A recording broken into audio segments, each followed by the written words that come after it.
Welcome, and thank you for joining the National Forum's 2025 Mid-Year Virtual Convening on Hypertension Takedown, raising the priority on preventing and controlling the world's leading preventable cause of death. I'm Bern Melnick, and I have the blessing of being chair of the National Forum. The forum aims to identify actionable changes to enhance blood pressure management, especially in underserved populations. Throughout this meeting, listen to successful strategies and practices that you can implement, and be ready to share successful, evidence-based, sustainable practices you have used to improve hypertension control later in our event. A word of gratitude to our sponsor, Convening member, AstraZeneca. I also want to recognize our contributing members, Amgen, AstraZeneca, Boehringer Ingelheim, Medtronic, Merck, Novartis, and Novo Nordisk. Their support makes National Forum programs possible. Thank you. Now, here are a few ways to help you maximize your engagement and your takeaways from this wonderful event. To make the most of your experience, use the chat to introduce yourself, comment on discussion topics, and share insights or resources. Use the Q&A feature to submit questions anytime. We'll address as many as possible during our 2 dedicated Q&A sessions. There also will be an opportunity later to hear directly from meeting participants who are sharing their thoughts on our convening theme, Hypertension Takedown.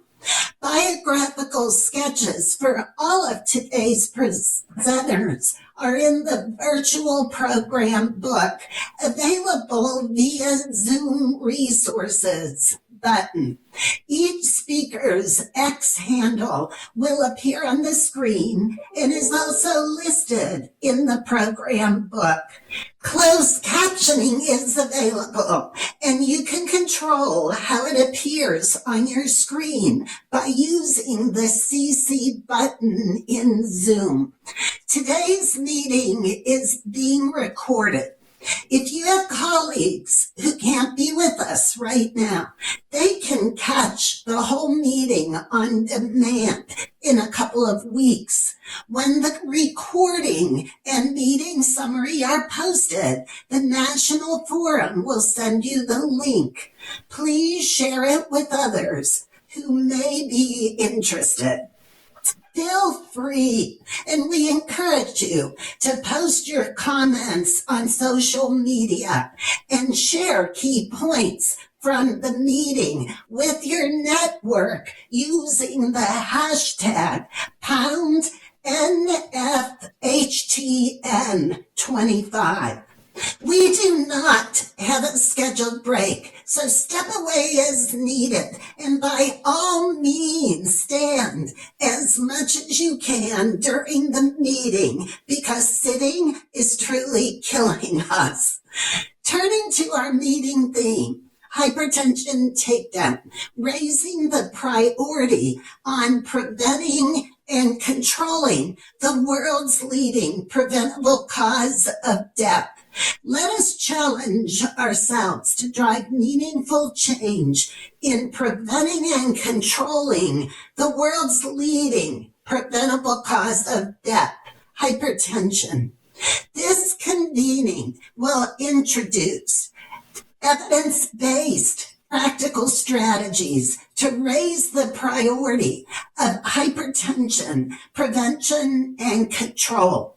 Explore effective messaging approaches. Highlight scalable clinical and community solutions, and examining how the vital conditions for health and well-being can be leveraged to reduce disparities and improve cardiovascular outcomes nationwide. With all of the uncertainty happening now, we need to remember a great quote. The only way to predict the future is to create it. That is actually what we are doing at the forum. I want to give our terrific executive director, John Clymer, the wonderful team at the forum, and our fantastic board of directors at the forum a big dose of vitamin G for gratitude for continuing to dream, discover, and deliver a healthier cardiovascular future across the United States. Now it's my privilege to introduce our opening keynote speaker, Dr. Paul Welton. Dr. Welton is an internationally renowned physician scientist and public health leader whose pioneering work has transformed the prevention and treatment of hypertension and cardiovascular disease. He currently is the Chauvin Health System Endowed Chair in Global Public Health at Tulane University. Dr. Welton, welcome to today's event. Now it's my privilege to introduce our opening keynote speaker, Dr. Paul Welton. Dr. Welton is an internationally renowned physician scientist and public health leader whose pioneering work has transformed the prevention and treatment of hypertension and cardiovascular disease. He currently is the Chauvin Health System Endowed Chair in Global Public Health at Tulane University. Dr. Welton, welcome to today's event. Hello, I am Dr. Paul Welton. I'm from Tulane University. I'm a Chauvin Professor, Chair of Global Public Health, and the immediate past president of the World Hypertension League. I'm going to talk today about hypertension, the world's leading preventable cause of death, and I have no conflicts of interest. So high blood pressure is the lateral pressure created by circulating blood on the walls of the blood vessel. And we can arbitrarily use categories of high blood pressure to define what we call hypertension. And typically in the US these days, that would be an average systolic blood pressure of 130 or above, diastolic 80 or above, or use of medications. Previously, we used to use 140 over 90. Whichever definition you use, you will find that the prevalence of hypertension is extremely common, especially as you get to older age. And it's particularly high in non-Hispanic, Black men and women. It's also very common globally, especially in middle and low-income countries. Now, we know the causes for high blood pressure. They're shown on the left-hand panel here: genetic predisposition, pathophysiological abnormalities, general environmental exposures, but especially personal environmental exposures, abnormalities of diet, physical inactivity, and alcohol consumption, and that's responsible for 80 to 90% of hypertension.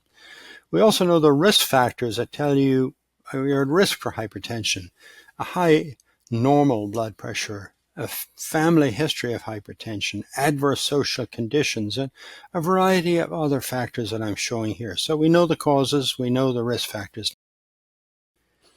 We know that high blood pressure causes a lot of complications: stroke, ischemic heart disease, heart failure, kidney failure, dementia.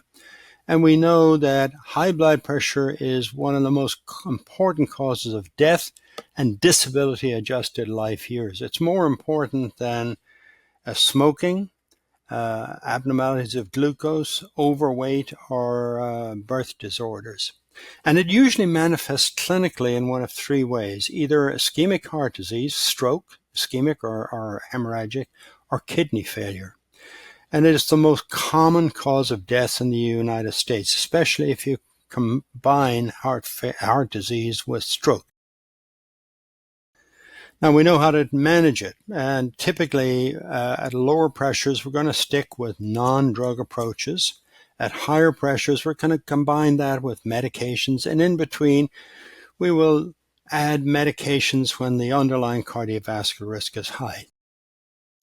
And we know the non-pharms that are best proven to lower blood pressure: weight loss, healthy diet, reducing sodium in the diet, enhancing potassium in the diet, physical activity, and avoidance or moderation in alcohol intake. We know the drug approaches to use. If there are no compelling indications, agents from one of these four classes, we usually use them in combination, especially in single pill combination. If that doesn't work, we add in 3 drugs. And if that doesn't work, we add on a mineralocorticoid receptor antagonist. And if that doesn't work, we go back to square one and ask, is the person taking the medications, and really go through a more careful appraisal or refer them to a specialist.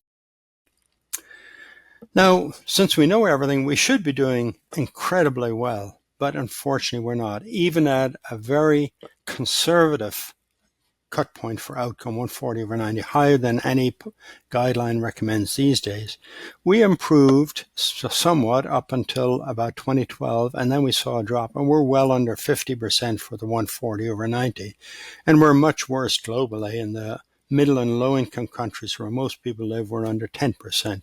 So we know the call for action. We know that we've got to do much better than this.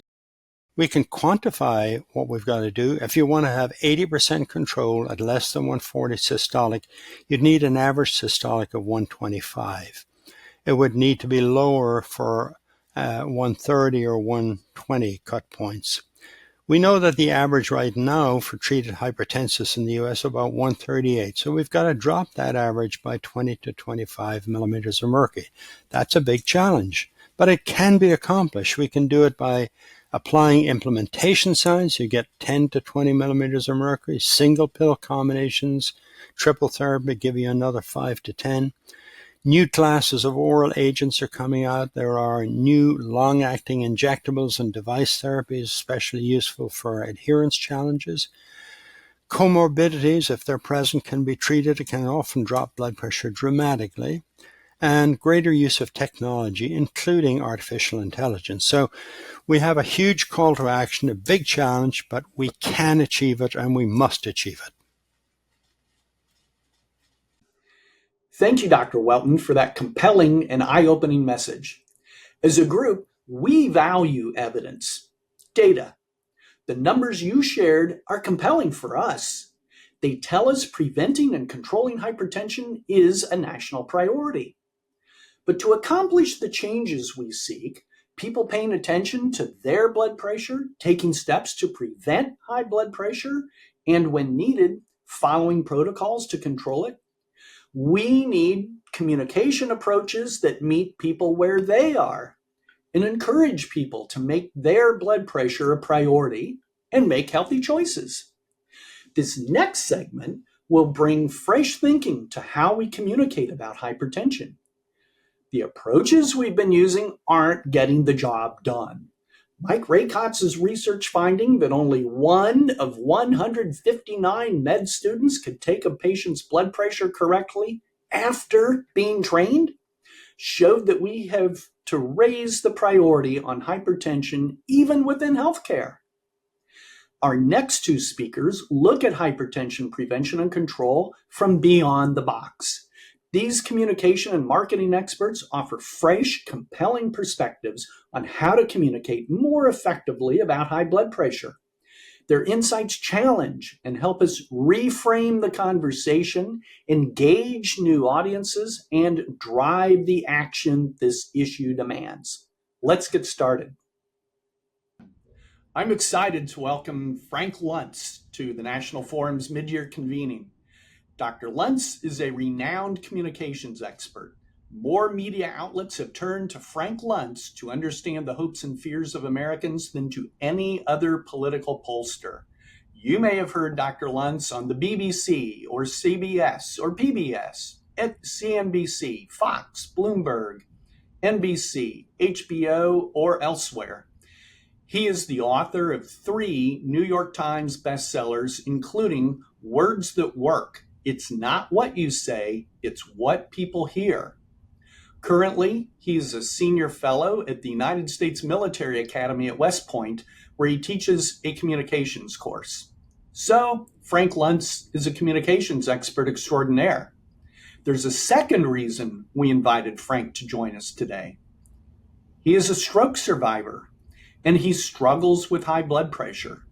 So our topic today isn't just a communications challenge to which he can apply his expertise. It is a personal issue. Frank, welcome. Well, I have to say that when you reached out to me, I said yes immediately. But I warned you and I warned viewers that I'm not a good patient. I think my doctors really hate me because they're afraid that I'm not following their advice and I'm going to embarrass them. And I need to acknowledge at the outset that it is my own behavior, my own decisions, my life choices led me to getting sick 5 years ago and then again last year. That I'm one of these people who has fortunately survived all these massive warnings. But I'm an example of what not to do rather than what to do. Which, as we discussed this in the green room, Frank, I think makes you the perfect person for those of us in healthcare and public health to listen to and to hear, because we are failing as a system. We're failing as communicators. America's underwater on blood pressure control. And we need to do some things differently. And so I think we're fortunate to have you here, not only with your communications insights, but with that personal insight that you just described that can help us communicate more effectively with patients and with the public and even with colleagues in the healthcare system as well as policymakers. Well, the first thing on a personal level is actually not language. It's visuals. And the first thing, the most motivating thing in my life, and the moment that it happened to me, twofold. Number one is visually. When you see someone who has suffered a stroke and the damage that it does, it snaps you to attention. It's something you cannot ignore. So rather than giving you words of wisdom, I'm giving you the visual, and the visual of what it means not to die, but to live a life that is less fulfilling, that is less significant. And that is the most impactful way to get people to make the right decisions. Again, visually. And the second aspect behind this is the idea of what won't happen. We know from our research, but that by 4-to-1, people regret the things they didn't do much more than what they did do. They regret decisions not taken, paths not tried, much more than I should never have done that. I made that mistake. And what a stroke or heart attack prevents you from doing is actually more important than what it enables you to do. And then third, now this is kind of a contradiction, but there's the relative difference is significant. Every grandfather wants to see his grandson graduate from college. Every grandfather wants to walk his granddaughter down the aisle. And they want to see their kids. They want to live to be great grandparents. And that is the third aspect that is most likely to get people to behave the right way. Notice what I've said, all in common. They're emotional, not rational or intellectual. And that the success of the people who are listening to us right now in this conversation, they will need to make an emotional appeal because it's the rational and intellectual that allows people to say no. Well, that's not me, or I don't need to do that. And now we know statistically that that's not the case. But the average human is willing to ignore the statistics because they think I will be the exception. But the moment you add the emotional impact to it, this is what I will miss. This is what I will not be able to do. Frankly, this is how it will destroy your life. That's how you get people to behave properly. Wow. I find that very compelling because I think most of us, perhaps a product of our training, most of us in healthcare and public health, arm ourselves with tons of data. And the data around blood pressure, hypertension, and stroke prevention are compelling. And so we think that should carry the day. We share that data with anyone who will listen, including patients and the public. And yet we're not getting the job done. So you're suggesting that we need to be communicating more on an emotional level than on that data-driven level. Is that right? Yes, and allow me to be more specific, even more specific. Please. You need to show people a 5-minute video. This is something that your organization can create. You need to have a 5-minute video. What was the most impactful, powerful anti-smoking effort? It was the gentleman who had destroyed his vocal cords, lost his voice, and he has to touch his neck, and it sounds like this. And you watch them and they communicate and they tell you the story of how they continued to smoke as they got sicker and sicker. And seeing that video snap people to attention. I'd like you to show the video before they get sick. But show them a 5-minute video of the before and after, of a professor leading a class before and being constrained to a wheelchair and unable to speak after, of a sports athlete running from second to third base before and being unable to walk after, of a scientist or a healthcare professional being active before and being paralyzed after. These before and after, and you need 3 different examples because 1 is random, 2 is a trend, 3 is the proof. 3 examples of the before and the after in video fashion. Where you get a chance to see their day-to-day lives, their families, get a chance to learn something about them before and after. That's the wake-up call you need. You get your patients to watch it, to consume it. They won't be the same. They won't be the same patients. You're going to be much more likely to have an impact doing that than all the facts in the world. I think that's a very valuable message for us. Frank, you suggested that I talk with you about your own situation as well as the communication strategies. I saw you, I think, at your first public speaking appearance after your first stroke. It was a U.S. Conference of Mayors meeting here in Washington. And you were having difficulty walking I could not stand. My room. speeches have me engaging the audience. I was for those who are older, I was the Donahue, or those of you who are a little bit younger, the Oprah, or still younger, I don't know, Jerry Springer. But I moved through the audience. And I gave a speech 6 weeks after the stroke, and I could not stand. I was able to be up for 15 minutes. That was it. And I made sure that they gave me a chair. And it looked like I was having a fireside chat with the audience. But the truth is, I was so unstable and so tired. And it affects my appearance. It affects how I connect with the audience. So I'm suffering the consequences by having to sit. And then the second stroke happened at West Point. And in both cases, the day after, when it hit me what had happened, in both cases, I had a teaching experience that was above and beyond anything I could dream of. For the first one, I was teaching at NYU, New York University, the Abu Dhabi campus. 15 students, 14 countries, and I'm teaching in New Hampshire, and I'm stuck in bed. I cannot get out. And we were traveling the country, and I missed a week of the trip. And my students are waiting for me to get better, waiting for me to be able to engage with them, and I'm stuck in bed. This is a dream of a lifetime, and I screwed it up because of my behavior. And then the second one, I'm teaching at the greatest academy on the face of the earth, arguably the most important, most impactful education institution anywhere.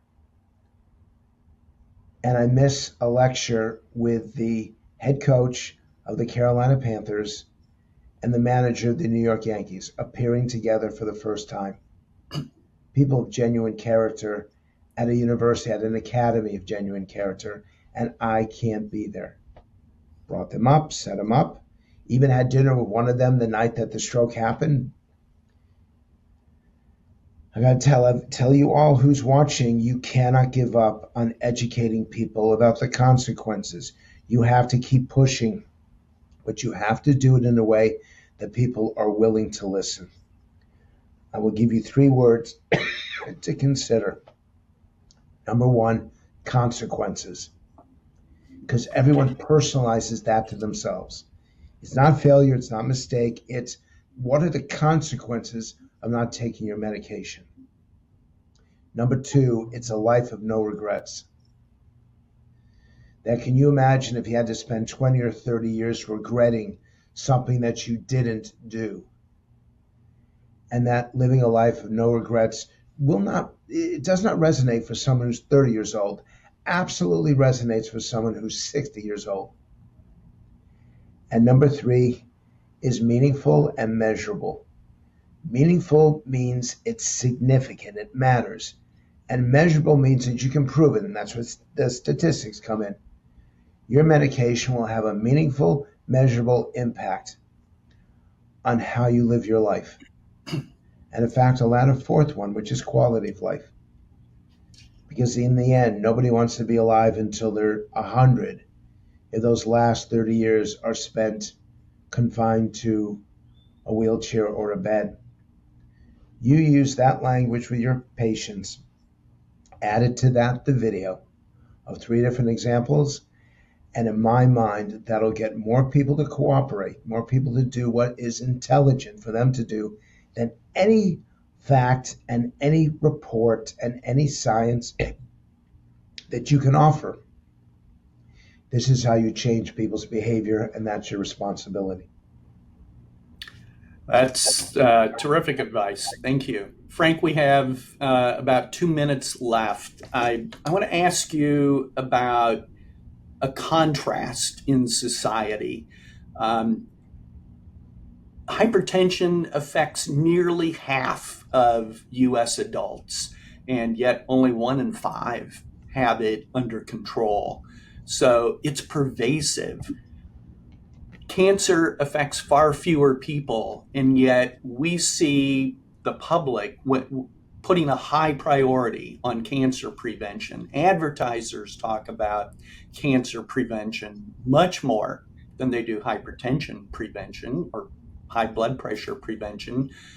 We see the public, if they get a diagnosis of cancer, they beat a path to their healthcare provider and they follow directions. The other example that comes to mind is erectile dysfunction. We don't have to market that. It does get marketed, but people beat a path to providers to get their prescriptions for that, as well as now the GLP-1 weight loss drugs. What could we learn? Is there something we could learn from the motivation people have to seek and follow treatment for those conditions that we could apply to high blood pressure? So I don't want to compare them because they're different in a very important way. The cancer, erectile dysfunction, those Parkinson's, MS, Lou Gehrig's disease, all of that, You see it. You see it, you see the consequences on the human body, and that causes you to react. The fact is, hypertension is silent. You don't see it, you often don't feel it, and I have from time to time because it is, in my case, so bad. But I think that's why you have to show people the consequences. That's why they have to internalize what happens to other people. Because unlike cancer, which you can resolve after your diagnosis, if you have that stroke, you may not get a second chance. If you have that stroke, you're more than twice as likely to have another one. And once you have it, it's too late. So I'm asking people to see the consequences with others and to adjust to that themselves. So please don't compare, because the consequences are just as bad, but the symptoms aren't. And until we say to people, this will happen, which is what my doctor did. And he stood up to tell me this because he wanted to get into my head. The diagnosis happened on December 20th of 2019, and the stroke happened on January 10th. And he said to me, this isn't years from now. This may not even be months from now. Your numbers are so bad. This is something that's going to happen weeks from now. I'm telling you. And I didn't believe it. And then it does. So the only way to do that shock, that in your face, is to show the consequences to others and then tell them, actually, as a final concluding point, this is what happened when their blood pressure is, say, 190 over 100. Because if your blood pressure, as mine was a week ago, honestly, since you and I talked, hit 230 over 109, it's worse than both times that I had my stroke. So it's coming again. My doctor said to me, you get to the hospital now, they're going to give you an injection, take it, take the medication they give you, because you're weeks away again. The way that you do it, the way that I need it done, is to see the consequences to a human being that I can connect to, that I can relate to, and to know that that will be me if I don't get my act together. Well, Frank Luntz, we are grateful to you for not only your advice, but for your willingness to share something that's so deeply personal. And we look forward to applying your advice in our communications so that we can turn the corner on high blood pressure and stop, as you said, the silent killer. Thank you. All right, Frank Luntz, thank you very much. Hello, everyone. Good afternoon. I am Rosie McGillen, and I am delighted to get started on this next session. I'm a member of the board of the National Forum, and I'm currently the Chief Marketing and Communications Officer over at the American Red Cross. I have a long history in marketing and communications around some really tough health issues, so that's why I'm particularly excited about today's conversation. And I will get to our special guest here in just a moment. This session that you're about to hear is about how we can more effectively communicate about high blood pressure. And during this session, we're going to look at essentially what can we explore to help create a greater sense of urgency around hypertension, and do it in a way that prompts action across a variety of our stakeholders. We'll also look at what we can be learning from current past issues that have sort of become woven into the fabric of society in many ways, everyday discussions, and what are the learnings that we can take away from some of those various issues. So without further ado, I'm delighted to introduce you to our guest speaker today, which is Laura Reese. Laura, welcome.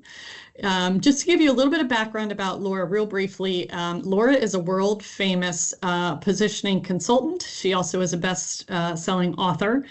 And back in 1994, Laura joined her father, Al Reese, also quite the legend when it comes to positioning, and they formed a company that was known as Reese. That's where she continues to consult with companies, entrepreneurs around the world on brand strategy. And Laura has traveled across the world, 60 plus countries, teaching the fundamental principles of positioning. So we've got a ton we can learn from today, Laura. I know you've written a number of books, upwards of 20, and I know you are almost. Okay, I'm sorry. I was thinking you're close. You've done quite a bit of authoring. Yeah. How about we leave it at that, right? That's right. But anyways, we are delighted to hear from you. And without further discussion, I want to send it over to you to get started, and then I'd love to save some time at the end for a Q&A. Absolutely. Well, thank you so much. It is such a pleasure to be here.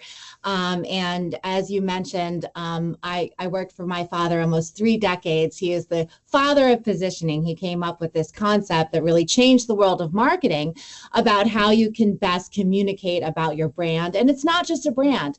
It's also these health issues, nonprofits, all can benefit from the idea of positioning, how to best position your brand. So what is positioning? Well, it's all about the mind itself. Most people are focused on what they're communicating out. And while those are good things, the success is dependent upon getting in the mind itself. You win in the mind by focusing on a single word or concept. And this is the challenge, right? It's difficult to get in the mind, and you have to do it by narrowing the focus. And here's the reason. When you sharpen your focus, when you oversimplify the idea, it makes it much simpler to get in the mind. It's like that sharp nail gets into the mind much easier than a dull one. Pretty extreme example, but it proves the point of what we're trying to accomplish. And so you have to take a complicated idea and oversimplify it. The most important positioning principle is about sharpening your nail. How can you most narrowly define what it is that you're trying to accomplish and do? Ideally by owning a category in many cases with brands like Tesla. What does Tesla own in the mind? We all know it's electric vehicle by being the pioneer. What word does Red Bull own in the mind? You know it, energy drink. What word does Komen own in the mind? Well, as the pioneer of a nonprofit focused on breast cancer, they own the category breast cancer, a very effective campaign and nonprofit. Now, positioning was a very effective strategy. The book was written in 1981. The idea came out with a series of articles in Advertising Age in the 70s. But what was missing in that book, something very important was missing, and that's the role of the visual. And that's what we call the second most important positioning principle. Because even if you can identify what your idea is, how are you going to communicate it? Well, the best way is to visualize it with what we call a visual hammer, some way that packs not just the idea, but the emotion behind it. And that's a huge part of successful branding. The role of the words versus the visual. This is Tiger in 2 different ways, both the word and the visual, but they affect you differently. And to understand that difference, again, it's all about the mind. If you look at the mind, well, it's one mind, but inside there's 2 brains. You've got 2 of them. Lucky us. There's the left brain that processes sounds immediately, and the right is for visuals. And they're connected by the corpus callosum. Now, the spoken word, again, as I said, instantly understood by your left brain. A visual is almost instantly understood by your right brain. Now, a printed word is more challenging, and it takes more time and more effort. And that's why a strategy focused on words alone is more challenging to get into the mind. And here's why. It first is looked at as a visual by your right brain, and then it's sent over to the left, converted into sounds. Sounds are always important. That's why slogans using rhyme, for example, are so successful. Or why children, when they learn to read, mouth the words. They're sending it to their left brain. Time and effort. Now, right brain has another very important function when it comes to positioning. It's the side of your emotions. I mean, come on, visuals are emotional. I mean, looking at the picture of a baby versus the word baby, Words are not emotional, even though in essence, they're trying to communicate the same thing, right? But when you can visualize it, that's why a marketing campaign with a powerful visual image is much more effective than words alone. Now, Frank Lutz was right. You're not going to convince people by attacking them and showing them on the left side of the brain the facts and statistics. A left brain approach on its own is unlikely to work. And why, his words about making it emotional were so important. And what does emotion mean? People, stories, those 3 examples of show me someone who's had, the damaging effects of high blood pressure, impacting their ability to, and having them miss out on life's great joys, like seeing your grandchildren graduate college or playing with your grandchildren or seeing them get married. I mean, missing out on those things, that's going to have the emotional impact to change behavior in the long term. And we've seen other areas where the impact of visuals are very successful. Now, listen, not any visual will work. Not any person will work. And originally, Viagra used Bob Dole talking about the courage it takes to go ahead and ask your doctor about Viagra. This wasn't a message that necessarily resonated with most men. In 2014, they changed their message and they used an attractive woman that was leaning over in the bed, telling men, it's okay. Please talk to your doctor. I really would enjoy, spending time with you. And this was able to really change the behavior. This visual resonated and told the story in a memorable and emotional way. Or how about getting people to stop things? Shocking visuals are very impactful. We've been talking about years of the dangers of smoking, but it was graphic visuals like this and the stories of these people on the effects and, talking through the hole in their larynx there that really had a tremendous impact on cutting down on smoking among the population. Some things are easy to sell with a visual. Take Ozempic. My goodness, the transformation people have made in losing weight by using this drug has led to an explosion of popularity. When that visual and the difference is seen so clearly, it really packs a big punch, right? The other one that gets attention recently, everyone's talking about atrial fibrillation, AFib, right? Gets a lot of attention. One, you can see it, and celebrities are talking about it. Again, the stories and the emotion behind those stories are really impactful. And it's also helped with AFib, the technology behind it that allows people to not only test it, but see it right there themselves on their KardioMobile, for example. So what about us? What about high blood pressure? Well, with high blood pressure, there's a couple problems. There's some big ones. It's silent. It's invisible. And my goodness, some doctors botch the readings. These are big problems that we have to address, but they can be addressed.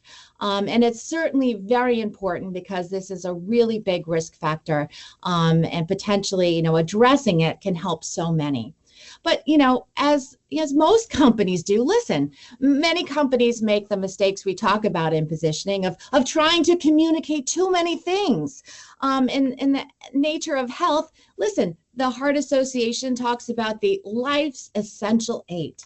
Now, believe me, all of these 8 are great. Everybody should do these things. It's very hard to focus on one, but the effects are that you'll get into the mind, that you'll be memorable and hopefully enact change. The 8 are great, but 8 is too many. Which one would we advise talking about? The idea that comes to me is obesity, the impact of obesity on high blood pressure and lots of health problems. But reducing your weight can greatly help your blood pressure. And it's something that's visible, that you can see, and we can connect to what's also in the news of people doing this. Yet not many people are talking about the positive impacts on, lowering your blood pressure. And also talking about what is blood pressure. Most people think it's something in their arm. Well, isn't it really about the heart? Listen, I'm no doctor, but the heart is a pump. And the blood pressure is a measure of that artery pressure. Even having people understand that the top number is when it beats, the second number is when it rests. Not everybody knows these very basic things about blood pressure. I had to ask ChatGPT for some of this information. The thing about obesity is that if you look at cars, and my dad loved this example, small cars have small pumps and big trucks have big pumps. But look at people. If you get bigger, your heart doesn't. That's a simple visual that people can understand, that the impact as you get larger and your heart's the same, that's going to spell trouble. That's going to spell high blood pressure, which is, as we know, a danger, and the danger of strokes and other things. The truth about obesity. Oprah had a big special. She didn't mention high blood pressure, not that I remember. I mean, that should be the big news. Forget diabetes getting all the attention. The truth about obesity is that it's greatly impacting high blood pressure, and those effects are incredibly damaging. Let's take advantage. Kathy Bates, right? She was struggling with high blood pressure. She has lost a tremendous amount of weight. What does People magazine talk about? About how she's fitting into her dress. Fitting into her dress? Forget about that. What about how's her heart? All these stories, PR is a great driver. The opportunity to talk about the reduction in high blood pressure as the weight come down, whether they use the drugs or not. And you can also play off this idea of the silent killer. Well, it is silent, but not anymore. We have to get loud and rally the cause. Don't let it sideline you. Get loud on your blood pressure so you don't miss out. What are you going to remember today? The statistics? You all have lots of them. What I'm going to remember today is Frank Lutz. His story was so powerful, I still have chills. Unbelievable. Stories like him, he was unbelievable. And there's so many others out there. When we hear those stories, we are moved to action. So getting loud about blood pressure. The loud voices are going to what makes this message so emotional and memorable. In particular, how losing weight can help reduce your blood pressure and stroke risks. To get loud and end the silence. And lastly, there's some triggering events in life that prompt us to do certain things. We're kind of pre-programmed about these, and many industries have helped teach us that, right? As soon as you have a baby, what do you need to do? Make a will, right? You've been driven into this idea. As soon as you get 40 years old, women have to have a mammogram. As soon as you hit 50, a colonoscopy. My husband and I did it together after my birthday. Isn't that romantic? Now, your daughter gets married. This is terrific. And next up, we hope, is grandchildren, right? What is more to live for than grandchildren? I can't wait myself. I've got 2 boys in their 20s. And to keep your healthy, what are you going to do? There's too many things to focus on, but maybe the big 4. These big 4 things: what's your blood pressure, your glucose, your cholesterol, and your bone density. These are things that you have to be top of mind and be on top of to protect your health. And I say blood pressure for sure is number 1, because people are interested about living long. They're really interested about their dogs living long. Look at the farmer's dog. Long-lived dogs. We can only hope to live as long as our dogs. And their focus is on what? Healthy food, healthy weight, to have a long life. And that's going to help everybody. Laura, I am energized. I am so energized. We are going to solve this problem. Truly appreciate the insight. I want to squeeze in just a couple of questions if we can. You have my mind spinning quite a bit here. One of the things you really zeroed in on was the storytelling piece, right? That's part of what made Frank Lutz's piece, his session, so powerful. Yeah. When you think about storytellers, based on your experience, you think about celebrity storytellers, you think about the average Joe storyteller. Yeah. Tell us a little bit about, what's the difference there in your mind in terms of what's going to give us the biggest impact maybe, and then what's going to be most sustainable in your mind if you see a difference? Well, I think they're both very important. Certainly, if there is a celebrity, say Michael J. Fox and Parkinson's, has been a great impact because we saw this boy grow up. At least I did, Yeah. and just to see his struggles and his ability to talk us and have us join in with him on his journey. But everyday people are great as well. And the smoking campaign, I mean, those weren't celebrities; they were just average people, but they were willing to share their story. So I think it's really the details of the story and then the length of time that we can follow along with them.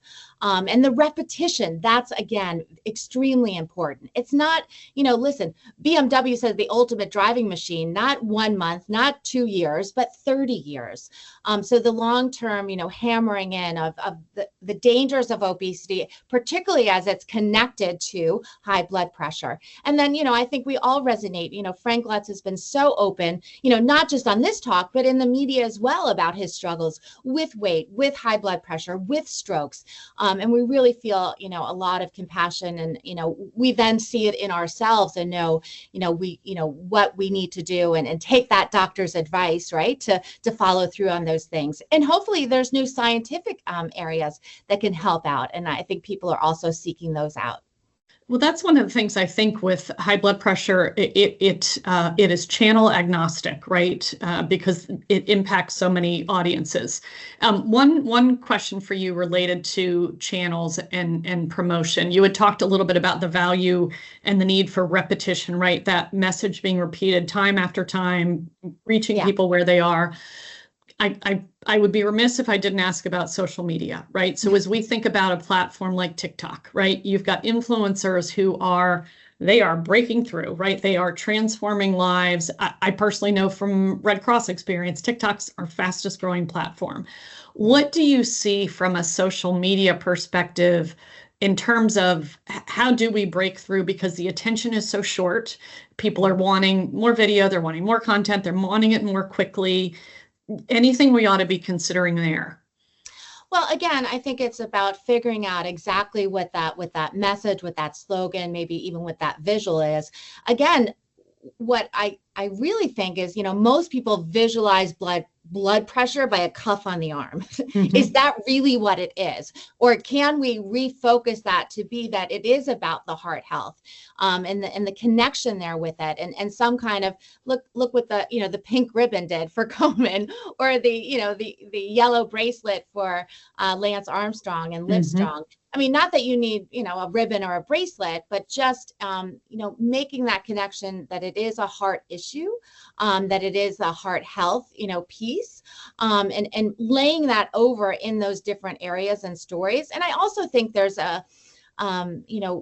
the big four, if you will, of what people need to monitor most, on a annual basis, monthly basis. And, I was surprised by, and we talked about this previously, but the botched readings some people get on blood pressure. That's a big, challenge, yet opportunity. There's so much technology out there. Someone's got to figure out a better way to do this, because with more data, people can have better outcomes in terms of better monitoring it and seeking out some help and support from doctors.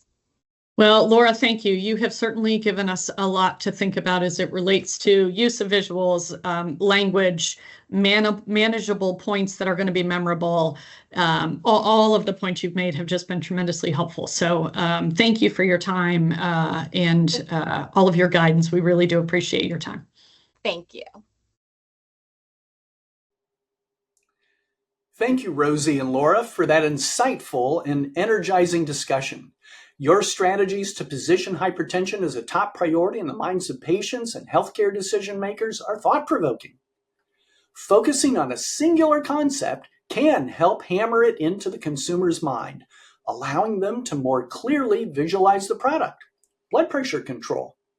We're grateful for your leadership in making hypertension prevention and control a clearer, louder call to action. Now, we'll hear from two leaders who are advancing real-world solutions to improve hypertension control. Please join me in welcoming Dr. Celeste Phillip, Professor of Public Health Practice at the Meharry School of Global Health and a National Forum Board member, and Crystal DeQueer, Chief Nursing Officer at the Southwest Louisiana Center for Health Services. Crystal will share how her team has raised the priority on hypertension management in clinical settings and used the self-measured blood pressure protocol to empower patients and improve outcomes. Despite being a proven, cost-effective strategy, SMBP remains vastly underused. But as you'll hear, with the right systems in place, it can be a game changer. Dr. Phillip?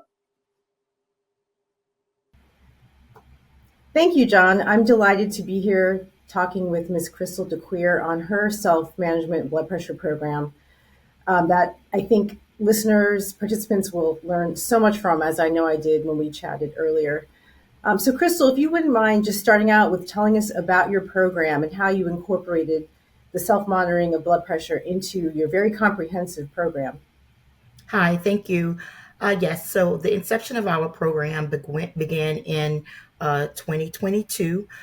With this particular program, we choose to have an interdisciplinary approach where it included multiple members of the team. Our program, we utilize the target BP components of it to be able to help educate our staff, and also the medication algorithm from the American Heart Association, who we have worked closely with to be able to achieve the goals that we did achieve over the last several years. And the approach that you described incorporated many different partners. So there was some of the workflow changes that you made. If you could talk a little bit about that, but also in those changes, it required collaboration from many different partners within your organization, and then some out. So if you could start first with, what did you do internally to help get folks on board with what you were trying to do, with your vision? Sure. So first of all, we planned. We had a battle plan. We actually got together with an interdisciplinary team that included leadership. I am the chief nursing officer, so I pretty much direct a lot of the clinical components. Me and the chief medical officer, the pharmacist, the outreach department, and the overall clinical team. And what we did was we carefully looked at certain workflows already in the clinic and wanted to be able to sound the alarm. So what we did was a sound the alarm campaign, and this spanned it prior to us actually implementing anything. And what that included was we put flyers on all outside of the clinic doors of all of the patients that had blood pressures in that range between that 138, 140 systolic, and anything over greater 90 diastolic. And so that was able to give everyone a perspective of, we have to address this, whether the patients was symptomatic or not. Another thing that we did, we included the pharmacist. With the pharmacist, we looked at being able to look at what was some of the best protocols in regards to addressing our patients who did not have access to transportation. So we started the mail-in delivery. We started actually delivery services where we delivered medications to the patients. And also we do live in an area where our clinic, our patients have poor access to, there's a food desert. So we partnered with Second Harvest. We partnered with our local mayor. We partnered with several entities within the community to be able to help us to achieve this goal. So it was truly a multidisciplinary approach. Change is always hard, but what you've described incorporates so many different leadership leaders within your organization and outside of the walls, and truly is a community-based approach. So I want to say kudos to you and your community for what you've been able to achieve. If you could share with our participants some of the numbers to show your success, which is really quite impressive, not to brag, but to serve as inspiration for others that this can be done. Yes, and I do want to emphasize it was truly a collaborative team approach. where we did was put the patient at the center. So initially, when we took on this project, we had a new leadership team. Our clinic just went through 2 hurricanes. So that was during the time, Hurricane Laura, Hurricane Delta. We had 30,000 square feet of our organization was actually destroyed.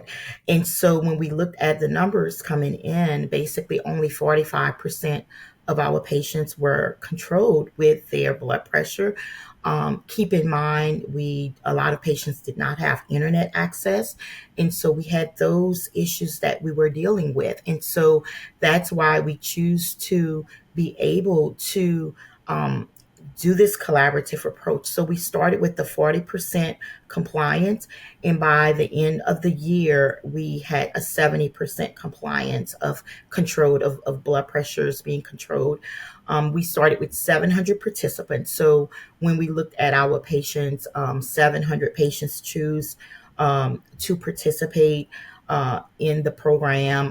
When we finished off, 500 was our number that was left due to just people moving away, those type of different things. But overall, we went from a year's time from that 45% to a 70% compliance and control rate. And a lot of our patients today are still compliant. So currently right now, we're at like the 69 percentile. So there's things that we're definitely looking at to increase, but we did want to hardwire those workflow processes to make sure that we have a sustainable success for our patients and, not so rigid. Listen to our patients. We incorporated since then nutrition. So all of those patients speaks with a registered dietitian in that component.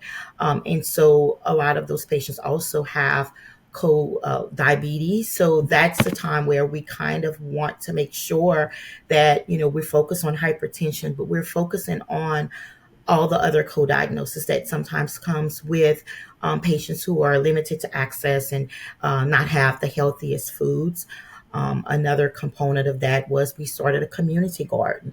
And so the patients were able to receive the harvest of the fresh fruits. And so those are some of the things that we did to help with, I think, the numbers. It was a multi-approach. I'll call it a humble brag, but it really is very impressive being able to pull in all of those different partners and think holistically about what it requires. We're talking about hypertension and self-management of blood pressure, but we know that once you start down that path, there are so many other factors. We talk about the vital conditions, and that is exactly what you've been able to improve broadly with this approach that you've taken. With all of the success, I know there were some challenges and some barriers. So if you could share briefly, maybe 1 or 2 of the top issues that you faced, but were able to overcome with all of your folks that were involved. Yes. So the first thing was interoperability. Like I did mention, a lot of the patients did not have access to Wi-Fi. So we had to deliberately select certain self-blood pressure monitors that are able to connect to various platforms. And during that time, it was so few of them that were able to integrate with the EHR systems. And so that took us a little while to be able to do that. So we had to bring on, additional members of our team that solely monitored those types of blood pressures. And the success that I really feel that I really should say, we've had like 4 patients that ended up having from the self-monitoring that we were able to intervene from them going to the hospital or escalating, the situation. And so with that being said, one was having not as many patients with Wi-Fi. So we had to take the cellular approach. So we decided to do the monitors with the cellular approach. But another thing is just the phone. Sometime because they were relocating, a lot of times the housing, we would call one number and we could not get the contact the patient. So those were some of the things that we found in the beginning was very challenging. However, we had to readjust our workflows with that and really be able to bring the patients together in other forms of communication. We started doing the portable messaging. There was just different options that we did not think about initially.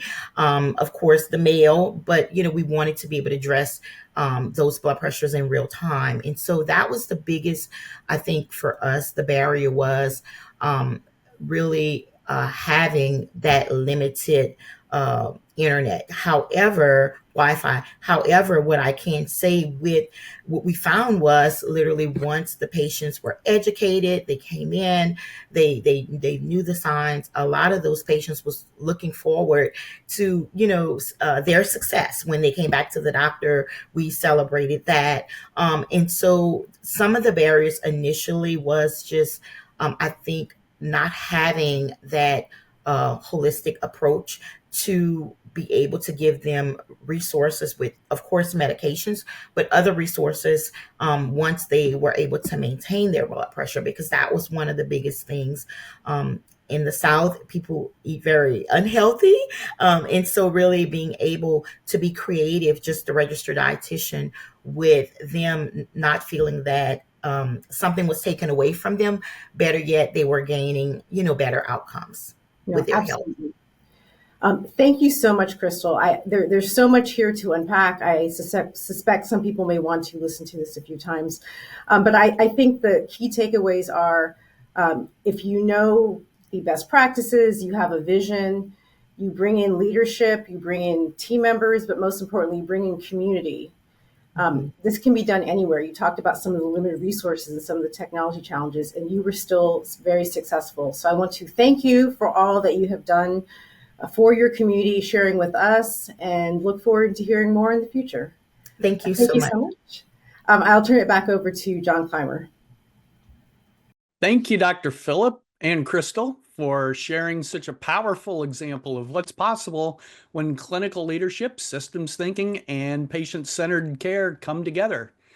Crystal, your work demonstrates that hypertension control and the broader adoption of self-measured blood pressure monitoring don't require us to reinvent the wheel. What they do require is commitment, coordination, and a clear focus on implementation, the things that you outlined and that you clearly brought to the successful initiative.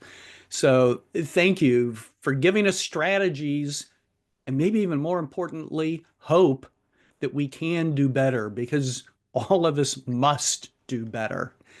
Now we're going to open the floor for questions. So to those in the audience, this is your opportunity to ask follow-up questions of Crystal and Celeste Phillip, and reflect on how these lessons can be applied in your own work. Please use the Q&A feature in Zoom to submit your questions, and we'll get to as many as time allows. So let's begin, Crystal, with the first question that's come in for you. How did you train your clinical and non-clinical staff to adapt to new workflows like SMBP and nutrition counseling, especially after the hurricanes?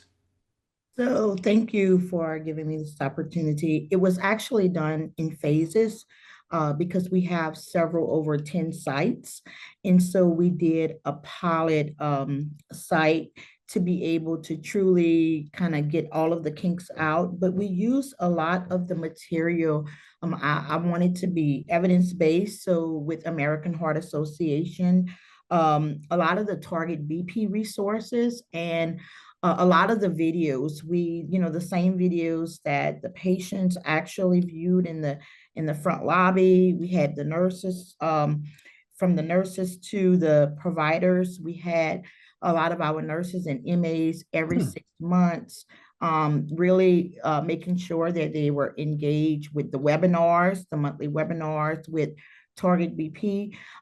So it was a concerted effort. We also did lunch and learns to make sure that those specific workflows were hardwired. And it was effort because we had a lot of huddles. So a lot of times the providers initially with the flags on the door, I think, it really prompted them to, they had to see it, they had to address it. So that was different, but with the leadership team, we wanted to make sure we took a different approach, and it was an all hands on approach. And so I think what happened, what we've seen was once after the first 3-4 weeks, it's like anything else, it became hardwired. And then when that worked, we've seen a lot of success. And then we brought it to the next site. And then from there, we said, this works. This really works. So I think it was just more of taking it really, one step at a time, and having the open mind is to say, if this doesn't work, let's try something else, and sticking to it and then tweaking it as we go. So I think for me, it was really just being determined to say that we can change if we need to change, and if it doesn't work, and just getting all of the input from all levels of the staff. Thank you. It's amazing to me how something as simple as the flag on the door can make a meaningful difference. And we've heard examples of that over and over from Million Hearts hypertension control champions. So I love that you used that and brought it back to light. Dr. Phillip, you, well, we've all heard Crystal talk about what she and SWLA achieved in southwestern Louisiana. What would you, as a public health leader, say to others in public health? What advice would you give about how this success can be replicated, these kinds of community clinic partnerships can be replicated in other localities, other regions? Yeah, no, thank you, John, and thank you, Crystal. Just again, so inspiring to hear how really, I'd say investing time in bringing folks together is really one of the key takeaways that I learned from our conversation. And that often gets overlooked because we're excited. We want to just jump in. But I think many public health initiatives in the last few years, there was one in particular that required a lot of partnership to address COVID. That happened. I think, and we talked about that quite a bit, to say some of these strengthened relationships that came out of spending lots and lots of time talking, maybe not together because we were all virtual, but building on those partnerships to now talk about other health conditions such as hypertension. What are ways to transition those efforts in that system that was strengthened during those several years to take on these other big challenges within health? So I think hearing Crystal's story, and she talked about the destruction that occurred in their community, there is growth that can come out of these challenges. So I would say that is something we've all experienced in the last few years. So for those who are listening, if you are in a setting where you are still part of a group that is working closely together on any number of issues, to think about how you can build in focus on hypertension, building in the self-management aspects. I saw in a chat that we have someone who may be offering some devices, and thinking about what are those issues. Crystal talked about some of the barriers. We now have a lot of technology that has come available in the last few years with Wi-Fi and Bluetooth enabled devices, biometric wearables. I mean, there's so much potential in the last few years that can really help us advance what we're trying to achieve. But I do think that planning in partnership with the community is really the key first step. That's great. Thank you, Dr. Phillip. And I love your suggestion about your advice to make positives out of hardships that do bring people together. Thank you. Crystal, we have about 1 minute left. So that's a challenge for a quick answer. Given the challenges with the internet and EHR integration that you've faced, how did you select appropriate blood pressure devices? And what advice do you have to share with other clinics that may be facing similar types of technology gaps? Yeah, so that was like the biggest challenge because, like Dr. Phillips said, we were in the height of the pandemic at that time. So the first thing that we looked at was making sure, of course, that the blood pressures are validated devices, um, all of those monitors. However, the challenge was at that time, the interoperability, because not a lot of the EHRs in the devices actually connected. So we had to like go to an outside vendor that actually, at that time would be able to allow that information to be transmitted. And then it was the next step of literally having to increase our workflow and our the support team. However, what I did found was for us, because we still have not yet started building. Hopefully next month we'll start. We had lost 30,000 square feet, but at the end of the day, we had to pivot on that as well. So we actually had to utilize resources from other programs to be able to fund the newer and the latest devices that is integrated in our EHR system. And the reason being, it actually, with that integration, the providers are able to see, the blood pressures, they're able to act and respond more quickly. The patient navigator is able to reach out to those patients in regards to questions with med adherence, and everything is there. So it was just, with technology, one of the things that I could say, if I have to, please, before you go out and purchase anything, make sure the machines are validated, make sure that you get the IT guys, because it's just a lot of the, if you're not an IT person, a lot of that does not come natural for the questions to ask in regards to that interoperability. And then with upgrades, that's another thing I would definitely ask in regards to that from a technology perspective. So with that being said, a lot of the data, whatever you're looking at, you want to make sure you have good data hygiene. And that was one of the things that we made sure when we looked at kind of the accuracy of the data. What we did see was that even though we had this subset, a group of patients, it impacted our whole UDS score. So it was awesome because, the bigger goal was to show that, just across the health center as a whole, that we were improving in such fast pace. And then with the data that we knew that was sufficient, it actually, it made us feel really good in regards to making sure that, we selected and we did pivot and purchase new monitors. So I'm sorry, I don't want to. No, that's very helpful, Crystal. Thank you so much. So data fidelity, very important. I think Naram Kasoon from AMA is with us, so I'm sure your nod to validated devices was music to his ears. Thanks, Nar, for all the great work that you're leading with the AMA and AHA. Gosh, Crystal, congratulations. 45 to 70, and more important, maintaining it. That's tremendous. Thank you for sharing your learnings. Dr. Phillip, thank you for sharing your insights and for leading this conversation. And thanks to everyone who submitted questions and engaged in the discussion.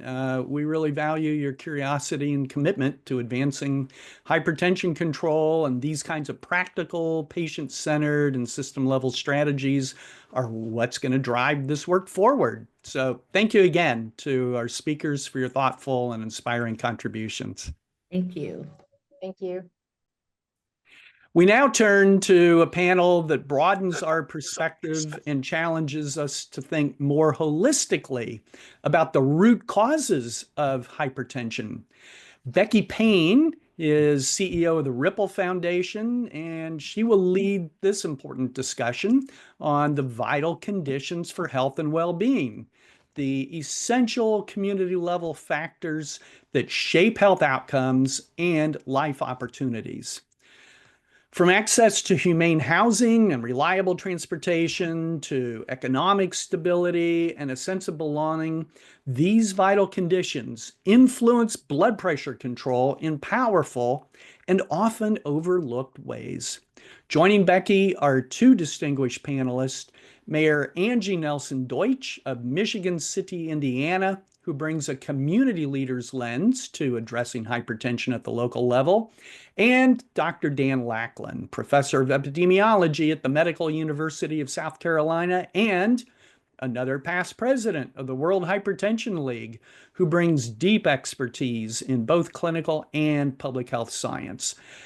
This panel is going to explore how improving the vital conditions can reduce hypertension prevalence in the stroke belt and elsewhere, and how we can design multi-solving strategies that produce wide-ranging health benefits, including lower blood pressure. Let's welcome Becky and the panel. Great. Thank you, John, so much for welcoming us and all of our guests and for hosting this panel today. As you said, I'm Becky Payne, President and CEO of the Ripple Foundation, and we are thrilled to have Mayor Angie and Dr. Lackland joining me in a discussion today about hypertension and the vital conditions for well-being. So to set the stage, I'm just going to share a couple of slides and orient us to a common view of what we're talking about when we are talking about the vital conditions and how hypertension fits within the context of community conditions and the conditions of our patients in the broader community context. So if you think about what does it really mean to have a thriving life? It means we are free from struggling and suffering. Many of you, I know, see patients day in and day out who are leading quite full lives. They might consider themselves thriving, but in reality, we know that most Americans report that they are not currently thriving. And we see differences among race, ethnicity, not as much as you might expect in terms of disparities. I think the key feature I want to make sure we're keeping in mind is that from a society that wants to take care of each other, take care of our shared humanity, and build conditions for folks to thrive, we have never, as a country, reached above 60% of Americans thriving, and currently we are way down around 52% when you aggregate the data together. I think we would all agree that that is failure by any measure, and so that causes us to ask this question of how might we reach greater heights of well-being, equity, and thriving in that pursuit. I know many in our audience and our panelists are very familiar with social determinants of health. I want to talk a little bit about shifting our mindset and how we think about actually making progress on the social determinants of health. We at Ripple, with hundreds of other collaborators many years ago, were very curious about how could we do more. We've made the case about social determinants of health. We've been successful in sounding the alarm. And if we're honest, we have failed to make the kind of progress that would reflect the degree of resources and time and effort that we've been putting into social determinants of health.